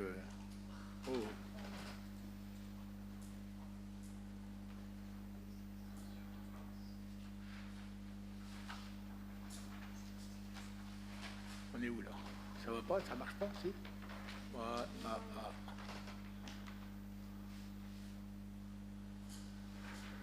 Voilà, donc voilà. Attends, non, au-dessus encore. Non, voilà. Ah, non, c'est bon. Ben, c'est quoi? Voilà. 99 148 215 d'inscription budgétaire, c'est ça? Voilà. Ensuite, le 73, impôts et taxes, donc 4 140 on raffiche 4 20 000, voilà, c'est donc l'attribution de compensation que la communauté de communes nous rembourse, bien sûr, 1 531 000. Donc après, ce sont des chiffres qui nous sont communiqués par les services de l'État en fonction donc, des données qu'ils ont recueillies, voilà. La taxe sur l'électricité de 60 000 euros et la taxe additionnelle de droit de mutation, donc ça, ce sont les transactions foncières sur le département qui sont redistribuées sur l'ensemble des communes, donc des Ardennes, donc répartition faite par l'État et redistribuée par les services du conseil départemental. Pour tout dire.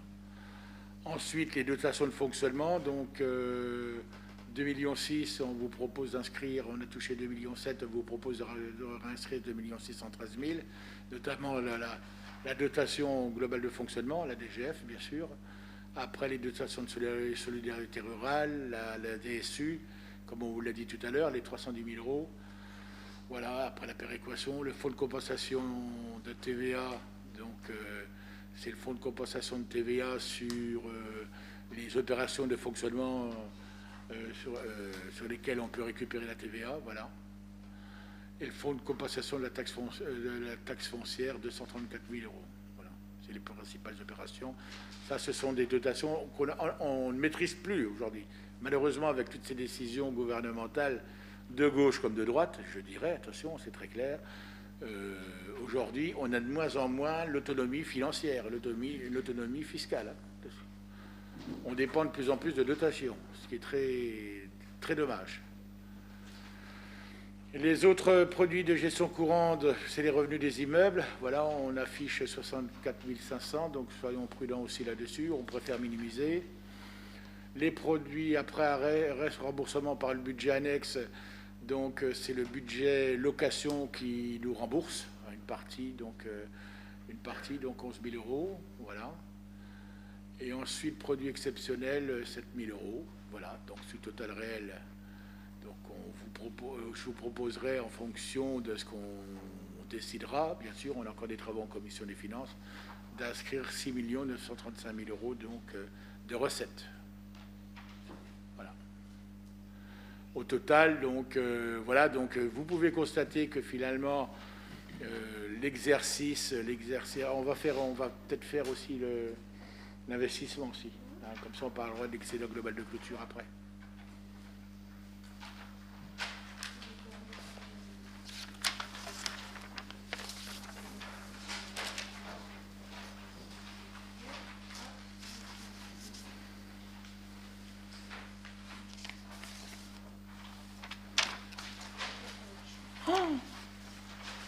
Faut grossir, hein, parce que moi je vois pas là.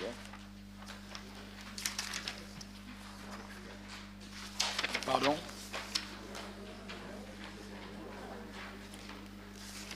ça va pas, ça, les papiers comme ça un vrai bordel, tous ces papiers là. Ouais.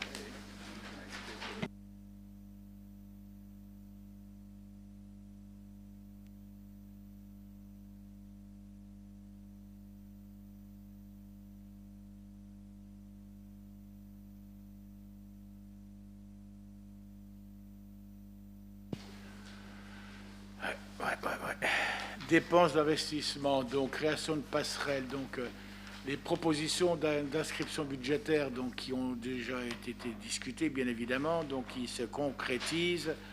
Et donc, suite à cette concrétisation, donc, on va pouvoir afficher des dépenses qui, donc, beaucoup de dossiers sont en cours actuellement, et les prioritaires pour 2022 sont ceux surlignés en vert. Vous comprendrez bien que quand ça va vous être proposé, c'est pas possible. Puisque je vous ai dit, on fera des affichages et on réalisera les travaux en fonction de nos moyens financiers. Et on ne fera pas des effets d'annonce. On ne parlera pas de Rethel 2030 ni de 2040, mais on parlera de Rethel 2022-2023. Parce qu'on travaille en fonction de ce qu'on a dans les caisses. Donc, pour revenir, donc, il y a la création des passerelles et aménagements et leur aménagement. Donc, vous voyez, donc, il y a une inscription budgétaire qui se fera à hauteur à peu près de 1 740 000 €. Voilà. Ensuite, la réhabilitation des halles, comme ça vous l'a été annoncé il y a plusieurs mois maintenant. Donc, on fera un affichage, une inscription budgétaire à hauteur de 650 000 €. Tu ne peux pas grossir plus que ça? Non. Ouais, encore un peu plus. La réhabilitation du La réhabilitation du belvédère. Réhabilitation du belvédère. On vous propose d'afficher 110 000 €, mais ça sera nettement moins, bien sûr. Mais voilà, on va être prudent. Voilà. L'acquisition, installation de 2 columbariums. Voilà, c'est pareil, la gestion des cimetières. Attention, c'est un dossier qui peut paraître comme ça. Mais c'est très lourd à gérer. Voilà, il faut aussi travailler sur l'avenir, et c'est l'avenir aussi. Aujourd'hui, il était constaté dans le cimetière qu'il y a plus de 140 places de disponibles, donc ça nous donne encore un peu d'aisance, mais ça peut aller très vite. Et il y a beaucoup de demandes aujourd'hui pour l'installation de columbarium. Donc aujourd'hui, ça arrive à saturation. Donc je vous avais proposé il y a 7-8 mois d'inscrire 2 columbariums pour l'année 2022. 2 columbariums de 24 cases chacun. Et ensuite aussi la création d'une fontaine dans les jardins publics à hauteur de 75 000 €. Un réestat réalisé affiché, donc là il faudra donc de 8 040 €. On a lancé des études aussi de traverse, d'aménagement de la traverse de Rethel, Gambetta, rue Colbert. Donc il y a un solde à régler de 8 040 €. L'équipement des vestiaires de foot, c'est ce que je vous disais, donc il faudra afficher 45 000 € après 45 000 € à rajouter, hein, plus des 150 000 tout à l'heure. Hein. Mais là, ça sera pour l'équipement. L'équipement, voilà, donc... Et donc, bien sûr, tous ces dossiers sont en cours de demande de subvention. Hein, donc, voilà. Donc, maintenant, nous sommes attentifs et on travaille avec les services des gros dossiers, donc, pour faire les demandes de subvention les plus élevées possibles auprès de tous les partenaires, que ce soit l'État, la région, le FEDER, le département, etc., etc. La fédération de sport, bien sûr. Voilà. L'aménagement rue du Docteur Guménez, donc je vous le disais, solde des travaux, ça c'est obligatoire, ça sera une dépense, à 290. Donc ça c'est du reste à réaliser, hein, c'est ça? Non, c'est la PCP. Ah non, c'est la PCP, oui, excusez-moi. L'aménagement des vestiaires, pareil, je vous l'avais dit tout à l'heure. La rue Bizet, je vous l'avais dit aussi. Donc la Pertinguette, pareil, un dossier très très lourd, qui avait été affiché à 1 500 000 € au début, avec des demandes de subvention sur la base de 1 500 000 €, mais on s'est rendu compte qu'aucune étude n'avait été réalisée, tant en matière d'assainissement, en matière d'eau potable, en matière de suppression des branchements plomb. Donc il a fallu revoir le dossier de fond en comble, et on s'est aperçu que ce dossier, avec l'assainissement, tout ça, ce dossier est passé de 1,5 million à 3 200 000 €. Donc nous avons des subventions qui ont été accordées sur la base de 1 500 000 €. Et actuellement, on va à la pêche pour récupérer de la subvention complémentaire pour trouver un équilibre, sur ce dossier-là, bien sûr. Et on a la chance d'avoir eu un avis favorable pour transférer le centre social Pertinguette à Mermoz, puisque ce bâtiment Pertinguette est voué à la démolition. Et ces terrains seront utilisés pour du résidentiel, donc de la vente à terrain bâtir. Et on voit bien dans les aménagements de tout ce secteur-là, on va pouvoir vendre à peu près une dizaine de terrains à bâtir, faire un peu un quartier résidentiel pour que ça aille bien avec tout le quartier, et éventuellement créer aussi une maison pour tous, créer une maison associative, parce que si on vide le quartier de la Pertinguette, et c'est vraiment vide, il faut aussi une maison où les gens peuvent se retrouver, s'assembler, voilà. Donc c'était un grand projet, un beau projet, mais là il était repensé complètement et obligatoirement. On n'avait pas le choix. Donc vous voyez, donc ça c'est des surprises qui nous arrivent, mais c'est comme ça. L'aménagement de la gare, donc l'aménagement de la gare, je vous proposerai, vous verrez, une inscription budgétaire d'1 378 000 €. Ça sera en partie pour la dépollution, seulement, il n'y a rien d'autre derrière. Donc voilà. Et ensuite, après tout le reste, l'entrée du parc du Foirail, la création des trottoirs rue Achille Berquet, l'entrée EDF, promenade des îles, ralentisseur Charles de Gaulle, chemin du Loup, route de Pargny-Resson et d'autres secteurs verront la pose de ralentisseurs pour renforcer et assurer une certaine sécurité routière. Malheureusement, on ne peut plus faire autrement que poser des ralentisseurs dignes de ce nom pour faire ralentir les gens. Donc voilà. Et une enveloppe de 200 000 €, donc 200 000 € de travaux de voirie, d'entretien, plutôt d'entretien de voirie, de réparation de voirie, parce que la volonté que nous avons, c'est qu'il y a des gros dossiers à traiter. Les 5 dossiers en vert, enfin surlignés en vert, ok, on veut les voir aboutir cette année, bien sûr.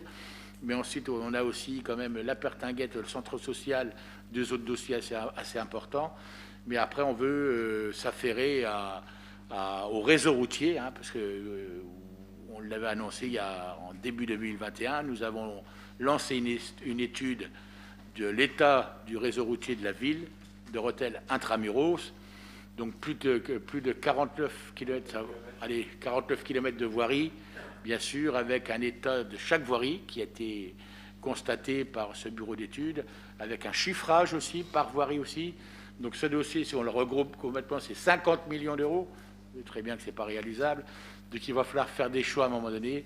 Et là, à partir de l'année prochaine, voire 2023, mi-2023, début 2024, c'est vraiment se lancer dans la réparation du réseau routier.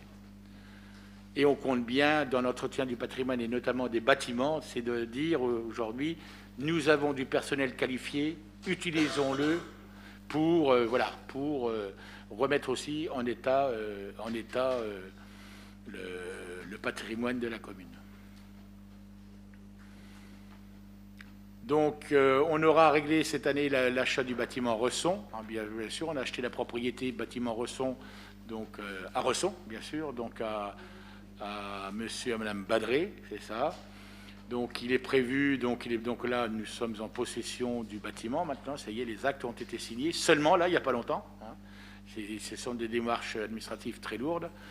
Et nous pourrons équilibrer. Nous avons souhaité, on vous le rappelle, procéder à son acquisition parce qu'on avait besoin de bâtiments. Donc ça se faisait quand même ressentir depuis un certain temps. Mais on a l'opportunité avec cette parcelle, c'est de revendre 2 parcelles en terrain à bâtir. Donc voilà, donc finalement, les ventes des terrains à bâtir couvriront en grande partie l'acquisition de Resson. Est en cours actuellement l'éclairage de Pargny-Resson. Donc Pargny-Resson va passer, c'est le premier quartier qui va passer complètement en LED. Voilà. Et puis il y a une partie de Pargny qui est faite en priorité parce que Pargny est équipé d'assainissement collectif, puisque nous avons prévu de mettre le tout à l'égout, de poser le tout à l'égout à Resson l'année d'après. On profitera de ces travaux pour aussi équiper le quartier de Resson d'éclairage public en LED aussi. Voilà. Donc, si vous voyez, c'est toute une démarche. Voilà. On prévoit l'acquisition de bâtiments, on ne sait jamais, donc on a mis quand même 100 000 € en cas où. Voilà. Et nous avons donc des parcelles qui sont gérées par la SAFER. On a plus de 145 000 € de biens fonciers gérés par la SAFER. C'est ça aujourd'hui. Donc, qui sont un peu éparpillés. Vous en avez un peu sur Rethel, vous en avez sur Bertoncourt, vous en avez sur Barbie, vous en avez sur Novy, vous en avez sur Château, vous voyez. Donc ça peut éventuellement être utilisé en monnaie d'échange avec des terres qui pourraient se trouver en limite du périmètre urbain de la ville. Voilà. D'ailleurs, on a une opportunité aujourd'hui. Donc voilà, donc on prévoit ces montants-là pour la SAFER. Voilà.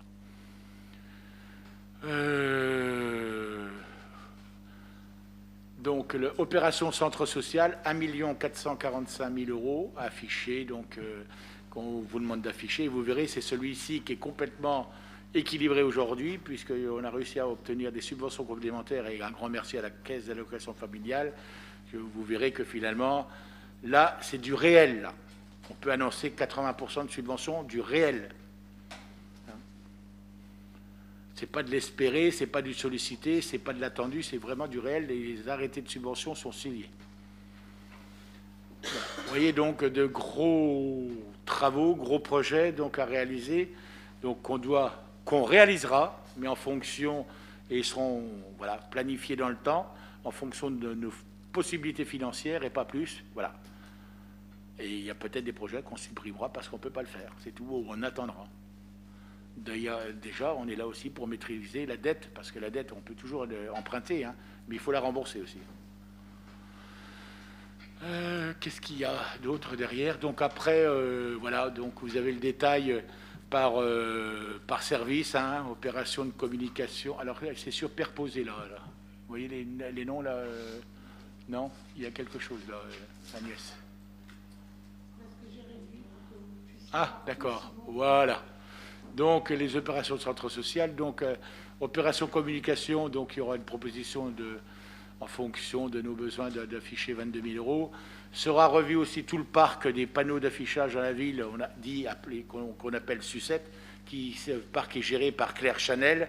Donc on est en train de revoir avec eux, de revoir l'ensemble du parc, bien sûr, donc sur la ville, voilà.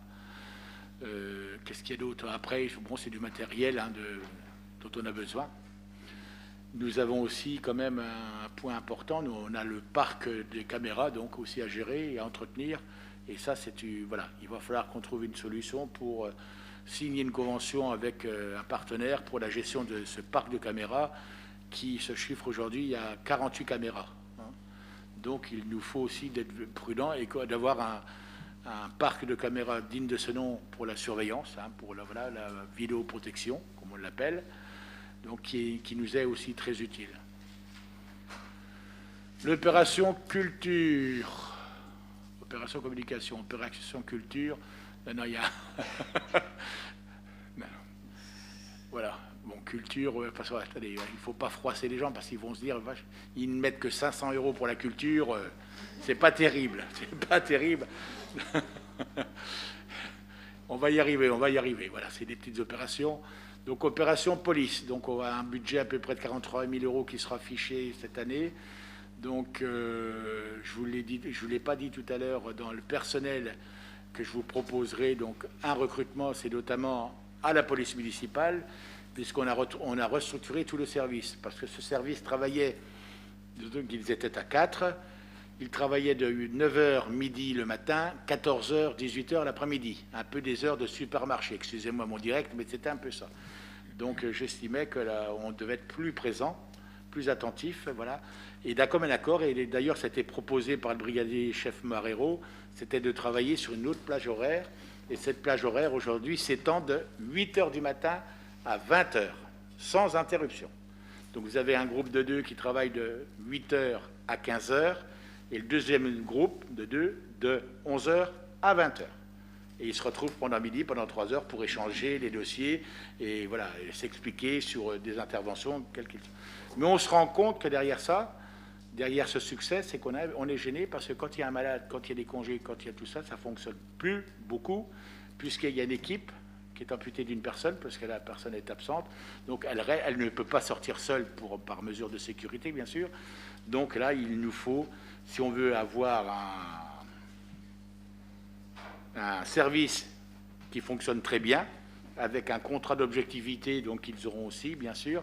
Donc il nous faut une 5e personne pour équilibrer donc le fonctionnement.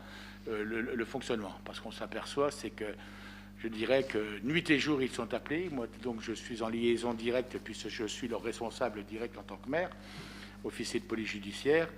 Et je n'en reviens pas, comme j'ai été appelé, comme ils ont été appelés, sur cet accident sur l'autoroute que vous avez eu connaissance aujourd'hui, et que la petite fille est décédée. Voilà, donc vous voyez, tout ça, c'est des démarches à toute heure. Donc voilà, et des rixes et tout ce qui s'ensuit. Voilà, donc voilà. Donc il y aura une proposition d'embauche pour le service police municipale, bien sûr, et avec aussi le remplacement d'un véhicule. Ce véhicule des policiers municipaux, on le conservera, on le transférera au service technique. Puisqu'il y a des voitures vétusses au service technique, on va faire une pierre de coups. Ensuite, 9 c'est les opérations sport. Voilà, donc voilà, c'est les besoins de services sportifs. Voilà. Attendez, n'allez pas trop vite. Voilà, des défibrillateurs. Voilà, donc filet de foot. Voilà. Ensuite, les services techniques voirie, 124 000 €. Donc on va voir un peu, éventuellement, acheter une nacelle d'occasion, voilà, ou voir un peu ce qu'on peut faire, ou en LLD, parce qu'on s'aperçoit, c'est qu'on se fait, excusez-moi, on se fait, hein, on ne va pas dire le mot, quand on voit les factures, bon, à un moment donné, il faut arrêter. Hein, il faut arrêter. Donc quand on voit tout ce qu'on peut payer à l'année, en 4 ans, on peut amortir l'acquisition. C'est quand même quelque chose de fou. Signalisation routière, panneaux, barrières, c'est temporaire et tout ça, donc une inscription de 20 000 €. Voilà, les poteaux incendies qu'on devait faire l'an dernier, qu'on n'a pas eu le temps, donc il va falloir les rénover, les réhabiliter, mais ça sera plus que du plastique. Hein, donc voilà, les gens de bonne famille tomberont sur du plastique et non plus sur de la fonte. Je les préviens déjà s'ils écoutent, comme ça ne sera pas la peine d'aller les matraquer ou de les détourner. Voilà, en gros. Ensuite, les opérations de service technique, bâtiment, donc voilà, donc ça va être voilà, donc les badges et tout ça, maison d'agriculture, donc les travaux de la maison d'agriculture. Voilà, on a affiché la maison de gardien du cimetière. Donc voilà, donc là il y a toutes les menuiseries à revoir sur ce dossier-là.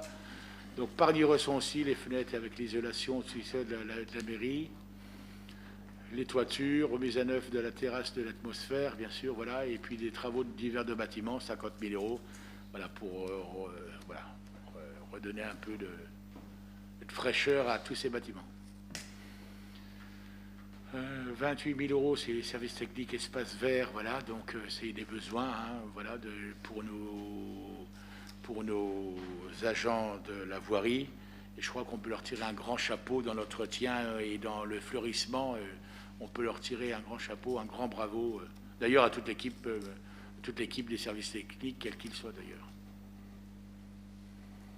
Opération donc propreté. Bon voilà, propreté. Il n'y a pas beaucoup de matériel parce qu'on en a acheté beaucoup cette année. Vous avez vu que la propreté, ça fait partie de nos exigences. Voilà, et si on veut une ville propre, il faut que la ville montre l'exemple. Logiciel chez CGLog, donc on a changé de prestataire, donc 43 000 €. Voilà. Voilà, donc dans tout cela. Dépôt cautionnement, voilà, mise en réserve des terrains à faire, voilà, donc tout ça on l'a vu tout à l'heure, c'est ça, hein. Comment? Ah, le capital des emprunts, 690 000 €, bien sûr, de la dette, le remboursement de la dette. Donc c'est les mises en voilà, les eaux, après c'est les opérations patrimoniales. Donc voilà, donc les opérations pour compte des tiers, donc les travaux gobinets pour le compte de la CCPR, donc voilà. Pour le compte suivi assainissement, c'est ce qu'on doit rembourser, hein, puisqu'il y a eu des délégations de services publics et puis il y a eu des maîtrises d'ouvrage, maîtrises d'œuvres regroupées, c'est ça, hein, c'est ça. Un groupement de commandes, je cherchais son mot, voilà. Voilà. Travaux pertinguels pour le voilà. D'accord. Donc le total 2022, 13 915 970 €. Donc si on prend la balance, ça sera mieux. Ah non, on n'a pas fait les recettes. Les recettes, pour l'instant, donc il n'y a pas beaucoup de recettes d'affichées, et tant mieux, comme ça on aura j'espère qu'on aura des bonnes surprises. Donc on a quand même inscrit 400 000 € de recettes dans un premier temps pour les passerelles. Et les passerelles, donc ça sera un financement un peu différent, parce qu'on prévoit un prêt relais TVA, bien sûr, ce qui n'existait jamais dans cette maison jusqu'à maintenant, et un prêt à moyen long terme. Donc ça sera à réfléchir en commission des finances, voir un peu sur quelle durée on l'amortit, puisque les passerelles, c'est quand même un équipement, non pas qui va servir à une génération, mais à plusieurs générations. Donc on n'a pas à faire supporter aussi à la génération d'aujourd'hui tous ces travaux, donc on va l'étaler. Ça veut dire que la durée de l'emprunt qu'on ferait, on pourrait la faire sur 20 ans, 25 ans. Voilà. Si on la fait sur 25 ans, c'est à peu près une annuité de 40 000 € par an. Donc si on n'arrive pas à supporter cela, ça serait quand même dommage. Voilà. Donc reste à faire à suivre. Vous aurez des chiffres plus aiguisés dans quelques semaines. Donc il y a des subventions qui restent à percevoir. Hein, donc pour la rue Gobinet, hein, on a encore 1 200 000 € à peu près dehors, donc on doit encaisser. Pour les vestiaires, on a encore 523 000 à encaisser. Donc là, c'est le problème aussi des vestiaires, c'est qu'il y a eu un suremprunt. Donc au lieu d'emprunter 300 000 € pour équilibrer l'opération, il y a eu 300 000 € d'empruntés. Hein, ces 300 000 € n'ont pas servi aux vestiaires. Ils ont servi aux vestiaires en partie 300 000 €, mais les autres sont partis dans la caisse pour remettre les caisses à zéro. Vestiaire sportif, aménagement de la rue Bizet, donc on a encore 186 000 € à encaisser. Donc ça fait bien, donc 1 million. Aménagement de la Pertinguette, donc 1 450 000 €. Non, c'est quoi cette subvention? 1 450 000 €, c'est quoi ça? Oui, non, voilà, aménagement de la rue Bizet. Donc en dessous, aménagement du quartier de la Pertinguette, 1 450 000 €. Les subventions fonds friches, on l'affiche à 1 148 000 €. Voilà. La Pertinguette, on l'affiche, c'est en termes d'affichage, parce que le dossier de la Pertinguette ne sortira pas cette année, bien évidemment, puisqu'il faut retrouver des aides complémentaires, même si on a du terrain à bâtir qui va nous donner de la souplesse, il nous faut encore, et là on est en train de capter des subventions complémentaires pour réduire encore la voilure. Le centre social, on affiche 1,2 million, 1,2 million, c'est pratiquement cela. Hein, voilà, donc, mais c'est 80% de subventions, vous allez me dire. Mais voilà, donc je dirais que le centre social, l'opération est pratiquement équilibrée, même suréquilibrée, dans le sens que les travaux de démolition de construction ne sont plus du tout les mêmes, parce qu'il y avait réhabilitation plus extension qu'aujourd'hui on transfère. Mais on a l'autorisation aussi d'utiliser ces fonds-là pour la création d'une salle polyvalente pour le quartier. Ensuite, c'est bon. Ah, là. Dotation fonds diversés. Alors, donc, opération fonds, donc là, les opérations. Donc, on fera un prêt de 285 000 € hein, en fonction des chiffres que je vous ai donnés. Ah, voilà, ça ira mieux. Voilà, les opérations, bon, passerelle, Pertinguette, gare et centre social. Donc, l'opération, on vous donne le montant de l'opération, 400 000 € de subvention.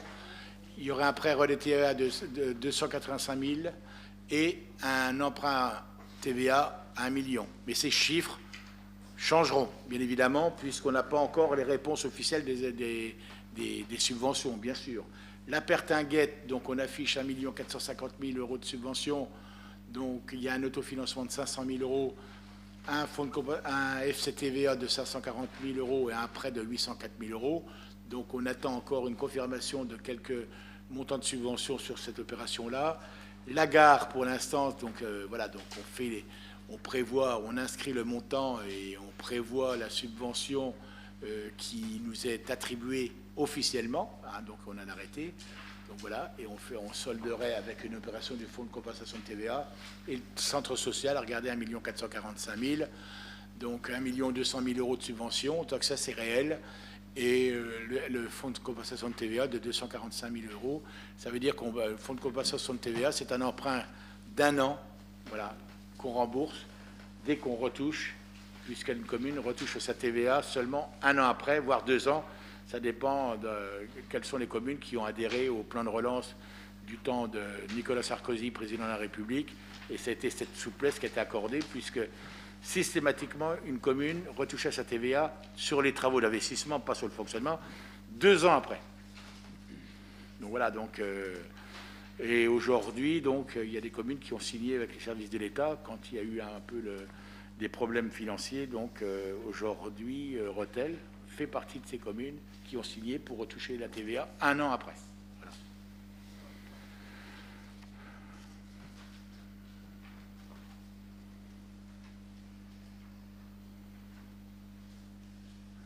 Bien sûr, les principales recettes aussi, le produit des cessions mobilières, donc on affiche pratiquement 1 million d'euros sur toutes ces opérations-là, vous voyez. Comment? Elles sont là. Proposition de cession de terrain, à Resson, 180 000 euros, bâtiment Quéguegno, 100 000 euros, ferme Bonnier, 200 000 euros, impasse Gobinet, 80 000 euros, donc divers terrains, donc 18 000 euros, terrain bâtir Pertinguette, vous voyez, on a affiché 300 000 euros, on a minimisé, mais ça devrait normalement dépasser même les 400 000 euros largement. Là, ça fait donc 918 000 euros de recettes de cession, produits de cession foncière, voilà.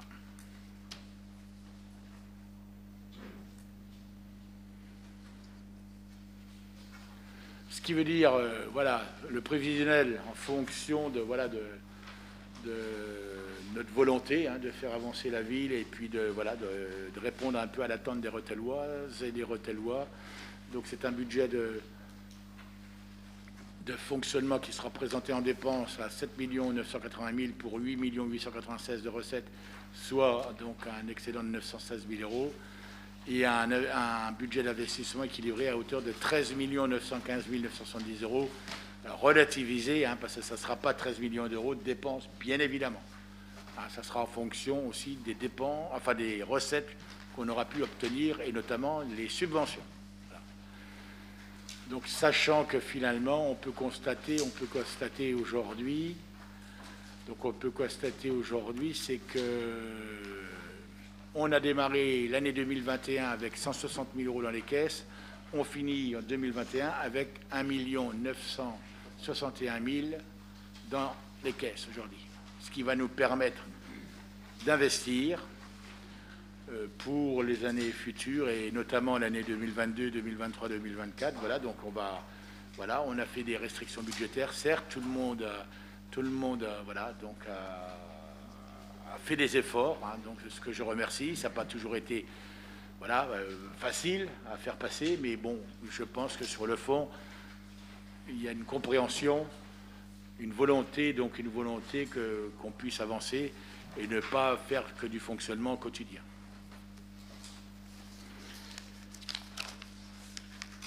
Voilà un peu, finalement, donc ces projections de développement. Alors, un point important, quand je vous fais cette présentation de débat des orientations budgétaires.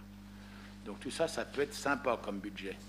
Mais nous avons un gros dossier qui m'est arrivé sur mon bureau, c'est le départ de Smurfit Kappa. Donc on ne peut pas oublier, et qu'on n'oubliera sûrement pas, et certainement pas, donc son transfert d'activité du centre-ville à la zone de l'Étoile. Donc vous voyez donc les travaux galopants en zone de l'Étoile. Donc je pense que la grande direction Smurfit Kappa va tenir ses engagements, c'est-à-dire qu'elle a prévu un transfert total de son activité courant juin 2022. C'est demain, c'est dans quelques mois. Voilà, donc on va retrouver certes de l'aisance en matière de sécurité routière, puisque tous ces trafics aller-retour de poids lourds chaque jour, donc c'est vrai que ça, voilà, on s'était habitué, mais on n'était jamais à l'abri d'un accident. Il y en a eu un il y a quelques années, donc une vie ça n'a pas de prix, n'attendons pas encore un autre prix, c'est la raison pour laquelle on souhaite poser des passerelles. Quand on voit tous ces petits bambins qui traversent avec les écoles sur les ponts, je dirais les enseignants sont courageux. Donc ceci dit, donc revenons sur le site de Martin Guillemin, Smurfit Kappa, comme ça je dis Smurfit Kappa, Martin Guillemin, comme ça les gens peuvent bien bien appréhendé finalement le dossier. Donc nous sommes en train de travailler donc, avec la direction Smurfit Kappa, bien sûr, sur le devenir de ce site. Aujourd'hui, donc, plusieurs investisseurs, les entreprises, les services de l'État, de la mairie, a été présent une fois le président de la communauté de communes, dans le cadre du développement économique, pour réfléchir donc de son aménagement, sa destination future de ce site, qui s'étend quand même aujourd'hui sur 27 000 m², 2,7 hectares quand même.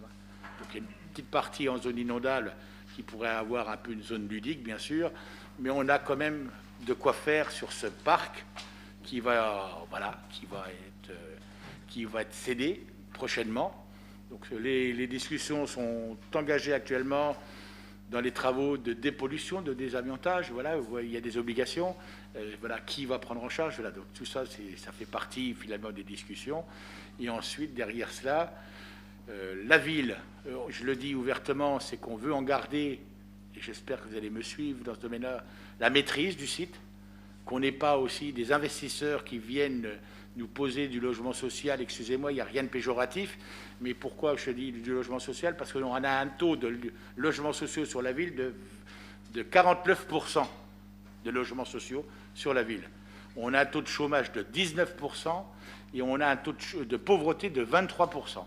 Donc à un moment donné, voilà, il faut aussi raison garder, d'être objectif, d'être réaliste, de voir les choses en face et de réfléchir, voir un peu ce qu'on peut faire. Là, il y a quand même une implantation en plein centre-ville, hein, qui est très importante.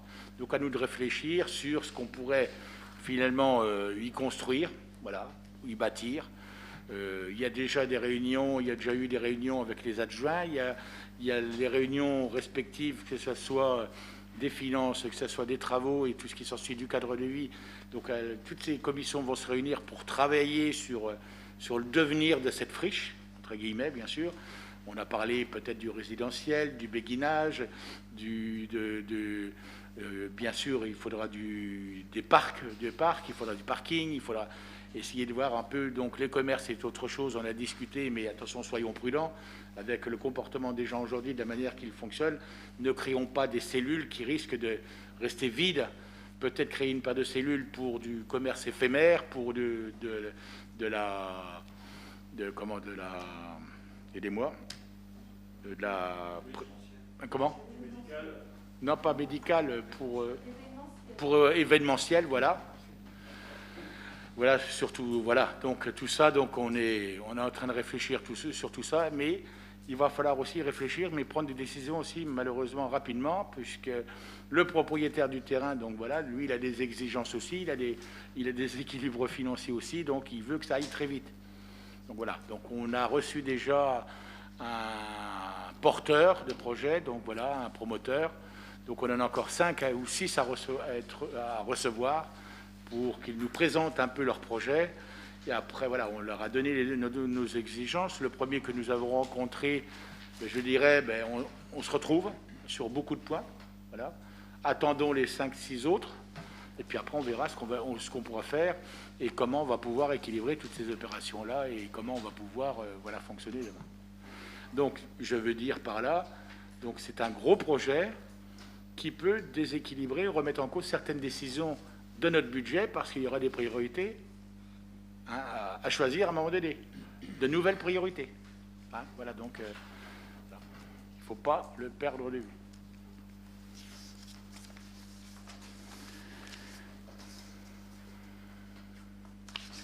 Je crois que j'ai tout dit. Hein. Pardon? Ah non, je n'ai pas tout dit. Il y a encore quelques budgets, mais des petits budgets, mais qui sont quand même très importants. Donc voilà, en matière de budget général de la ville, donc voilà, c'est une communication. Donc là, je dirais, quand on parle de débat d'orientation budgétaire, le public qui nous écoute va dire, il n'y a pas eu de débat. Que je le rassure, ça a été fait dans les commissions respectives, bien sûr. Aujourd'hui, c'est pas. On pourrait penser que c'est une chambre d'enregistrement, mais pas du tout. Voilà, donc je dirais donc dont acte, et les commissions des finances, des travaux et les autres vont se réunir pour préparer le budget définitif 2022 qui vous sera soumis au vote le 28 février prochain. Donc à ceci s'ajoutent les budgets annexes. Donc le budget annexe location. Comment? Donc le budget annexe location, donc il gère les bâtiments industriels et commerciaux de la ville de Rethel, à savoir Technipat, installé en zone de Pargny-Resson, Euromaster et le centre d'entreprise Mermoz qui se réduit, voilà, donc, bien sûr, parce que c'était le grand bâtiment qui a été cédé en partie par à Villain-Voisin, voilà, l'imprimeur, et puis Bel Air, voilà. L'autre partie est en location pour la salle de sport, bien sûr. On aura une partie utilisée par la ville pour son centre social et on a une opportunité, d'ailleurs on a de la demande, pour céder le reste derrière avec le quai de chargement. Voilà. Donc voilà, donc l'exercice 2021 a vu se concrétiser les ventes de 2 cellules au centre d'entreprise Mermoz ainsi que l'acquisition Bisio, voilà. Donc Bisio, les travaux de rénovation vont démarrer incessamment sous peu pour mettre en location des demandes de commerce éphémères. Et il est hors de question pour nous aujourd'hui de laisser des commerces se vendre pour des destinations d'habitation, de logement. Ça, on veut préserver aussi un monde, un collectif commercial au centre-ville. Parce que si on commence à transformer les cellules commerciales en logement, on est mal parti. Donc les charges, en fonction de l'entretien des bâtiments, taxes foncières, assurance, les charges d'intérêt des emprunts, bien sûr, encaissement des loyers, appel de la taxe foncière 2022 à l'entreprise Technipat. Donc on a encaissé en 2021 les 5 années non réclamées, 6 années non réclamées, qu'on a pu récupérer à Technipat, qu'ils avaient oublié de faire au niveau de la ville. En investissement, donc les charges à rembourser, donc les emprunts. L'acquisition Gervais en reste à réaliser pour un montant de 214 000 €. Voilà seulement que cette opération se termine, parce que voilà, ils avaient des dossiers, des dossiers à traiter en interne dans la famille Gervais. Donc voilà, ça a pris un peu de temps. Ça y est, c'est fait. Des travaux, et on a un repreneur, voilà, pour tout vous dire. Des travaux pour 45 000 € de bâtiment Bisio, accès PMR sur le bâtiment Gervais, voilà, et provision de 10 000 € pour des travaux sur les bâtiments. Donc le budget, donc en dépenses recettes, 522 499 € en fonctionnement et 494 000 € en investissement, dépenses et recettes.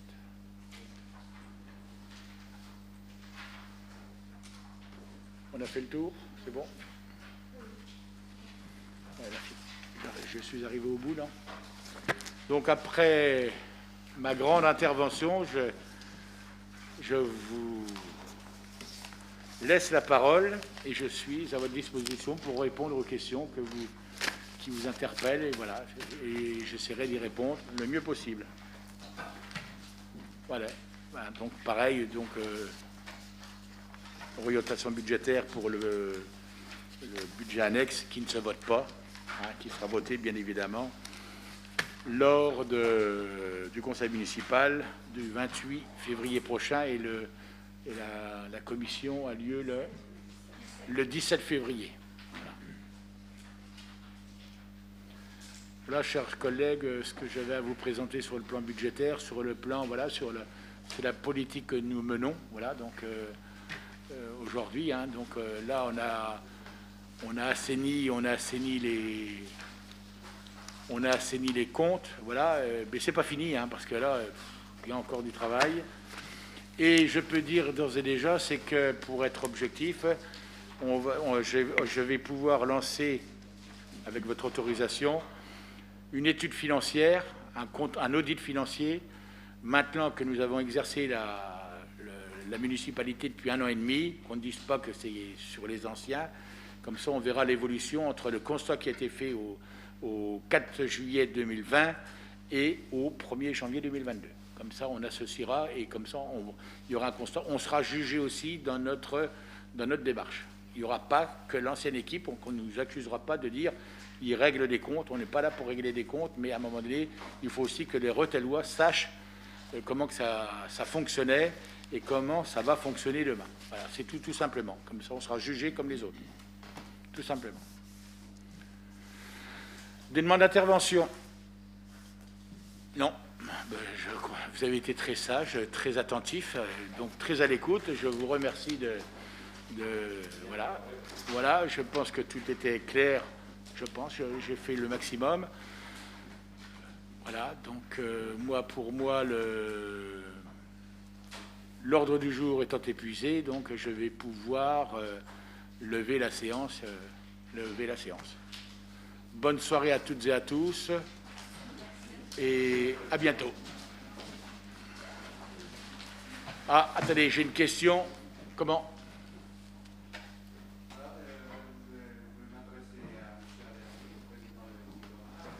Attendez, oui. Oui, mais il faut prendre un micro, on n'entend rien du tout.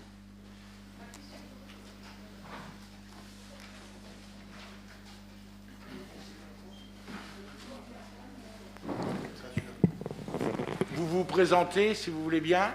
Monsieur Valentin Noël. D'accord. Je voulais m'adresser au président du Zigomar. Que comptez-vous faire sur les gens qui mettent les sacs jaunes 4 jours avant sur le trottoir? Parce que là, prenez le micro, parce que je n'entends rien. Oui, prends-le dans la main, lève-toi avec. Voilà. Je repose ma question. Je demande au président du Zigomar qu'est-ce qu'il compte faire. Hein? Sycomar, pardon. Qu'est-ce qu'il compte faire sur les gens qui déposent les sacs poubelles 4 jours à l'avance sur les trottoirs? Là, en plus, là, je demande au maire qu'est-ce qu'il compte faire aussi, parce qu'on commence à avoir des rats qui se promènent devant chez moi, enfin dans notre quartier, la Camille Lasso. S'il n'y avait que votre quartier, monsieur Valentin. S'il n'y avait que votre quartier. De mon quartier déjà. Oui, non, mais voilà donc. Mais je laisse la politesse à monsieur Averly pour qu'il réponde. Oui, ouais, si c'est en tant que président de Sycomar, on réglera ça juste après, on en parlera tous les deux, pas de problème. Là, en tant que conseiller municipal à Rethel, c'est un petit peu complexe. C'est des sujets qu'on a effectivement abordés déjà avec monsieur le maire la semaine dernière. Donc voilà, mais on en parlera après, pas de problème. On prendra rendez-vous pour approfondir. Et je puis me permettre, vous m'avez interpellé, monsieur Valentin, donc je vais faire une réponse aussi. Je la trouve trop brève, celle de monsieur Averly, président du Sycomar. Certes, nous nous sommes réunis à plusieurs reprises, mais je tiens à rappeler que c'est une compétence, une responsabilité du Sycomar. En aucun cas, malheureusement, la ville n'intervient dans ce service, puisque voilà, aujourd'hui c'est comme ça, c'est le Sycomar qui gère le ramassage et l'enlèvement, le ramassage et l'enlèvement des ordures ménagères. Force est de constater qu'aujourd'hui, il y a un dysfonctionnement notoire, on le constate, donc là, avec tous ces sacs qui sont restés sur la voirie, les sacs noirs qui n'ont pas été ramassés. Voilà, il y a un comportement des gens, certes, mais moi, je vous dirais, c'est pas mon problème, cette gestion-là. Elle n'incombe pas, malheureusement, au maire de Rethel, parce que ça serait vite réglé depuis longtemps, parce que ce que je dis, c'est inadmissible de faire porter le chapeau sur la ville de Rethel. On n'a pas la compétence, on n'a pas les moyens. Donc c'est très clair. Il y a certes le comportement des gens, qu'il faut revoir, certainement, il faut leur dire. Je vois que M. Averly acquiesce, mais à un moment donné, il faut aussi agir, parce qu'aujourd'hui, les rats, je l'ai dénoncé, d'ailleurs, c'est la raison pour laquelle on s'est réunis, on s'est retrouvés chez M. le sous-préfet pour trouver des solutions, mais ce n'est pas à la ville de ramasser les ordures ménagères. Il y a eu une incompréhension à un moment donné, ce n'est pas la ville. Donc, on veut bien associer la police municipale avec votre agent que vous avez embauché, M. Averly. Est-ce qu'il est assermenté à l'heure d'aujourd'hui? Pas encore? C'est en cours, oui, mais voilà, c'est en cours depuis, voilà. Il va falloir le faire rapidement pour qu'il puisse aussi sévir, parce que sinon, je ne pourrais pas mettre la police municipale sur le terrain pour vérifier la situation, parce que si votre gars n'est pas assermenté, il ne pourra pas intervenir. Mais toutes ces responsabilités, je regrette, c'est pas de renvoyer la responsabilité, mais les gens pensent que c'est la ville. Non, la ville subit aujourd'hui. C'est inadmissible. On fait tout pour rendre un cadre de vie sympathique dans la ville. Et aujourd'hui, on laisse aller à volo tous ces sacs poubelles. Vous voyez Verlaine carrément sur un tas d'ordures, là, en plein centre-ville. Non, à un moment donné, c'est bon. Donc je vous demande aujourd'hui d'intervenir le plus rapidement possible et que ces sacs, on ne les voit plus. On ne les voit plus, c'est tout. Parce qu'on ne va pas vivre ça tous les jours. Parce que vous avez dit que vous allez ramasser ces sacs tous les vendredis. Il est hors de question d'avoir des sacs tous les jours et attendre le vendredi pour qu'ils soient ramassés. Attendez, la ville, elle mérite autre chose que cela. Voilà, parce que des rats qui commencent à arriver un peu de partout, des chats qui dévorent tout aussi. Voilà, quand il faut recharger, c'est pas évident pour vos chargeurs en plus, hein, pour vos éboueurs. Hein. C'est pas évident de ramasser ça, hein, quand ils sont restés pendant 3 semaines, 1 mois sur les trottoirs. Hein.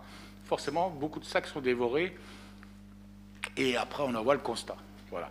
Donc, monsieur Valentin, voilà, je vous réponds, voilà la situation. Je vous demande de vous rapprocher le plus rapidement possible auprès du président du Sycomar. Donc, parce que le sous-préfet l'a écrit aussi, a écrit au président de la Comcom du Sycomar et à moi pour rappeler les responsabilités de chacun. Et la responsabilité incombe bien au président du Sycomar, puisque la communauté de communes a pris cette compétence et a transféré cette compétence au Sycomar. Voilà. Mais là, il voit que le président de la communauté de communes et du Sycomar, c'est la même personne. Donc, M. Averly, à vous de jouer. Bonne soirée à toutes et à tous. Merci.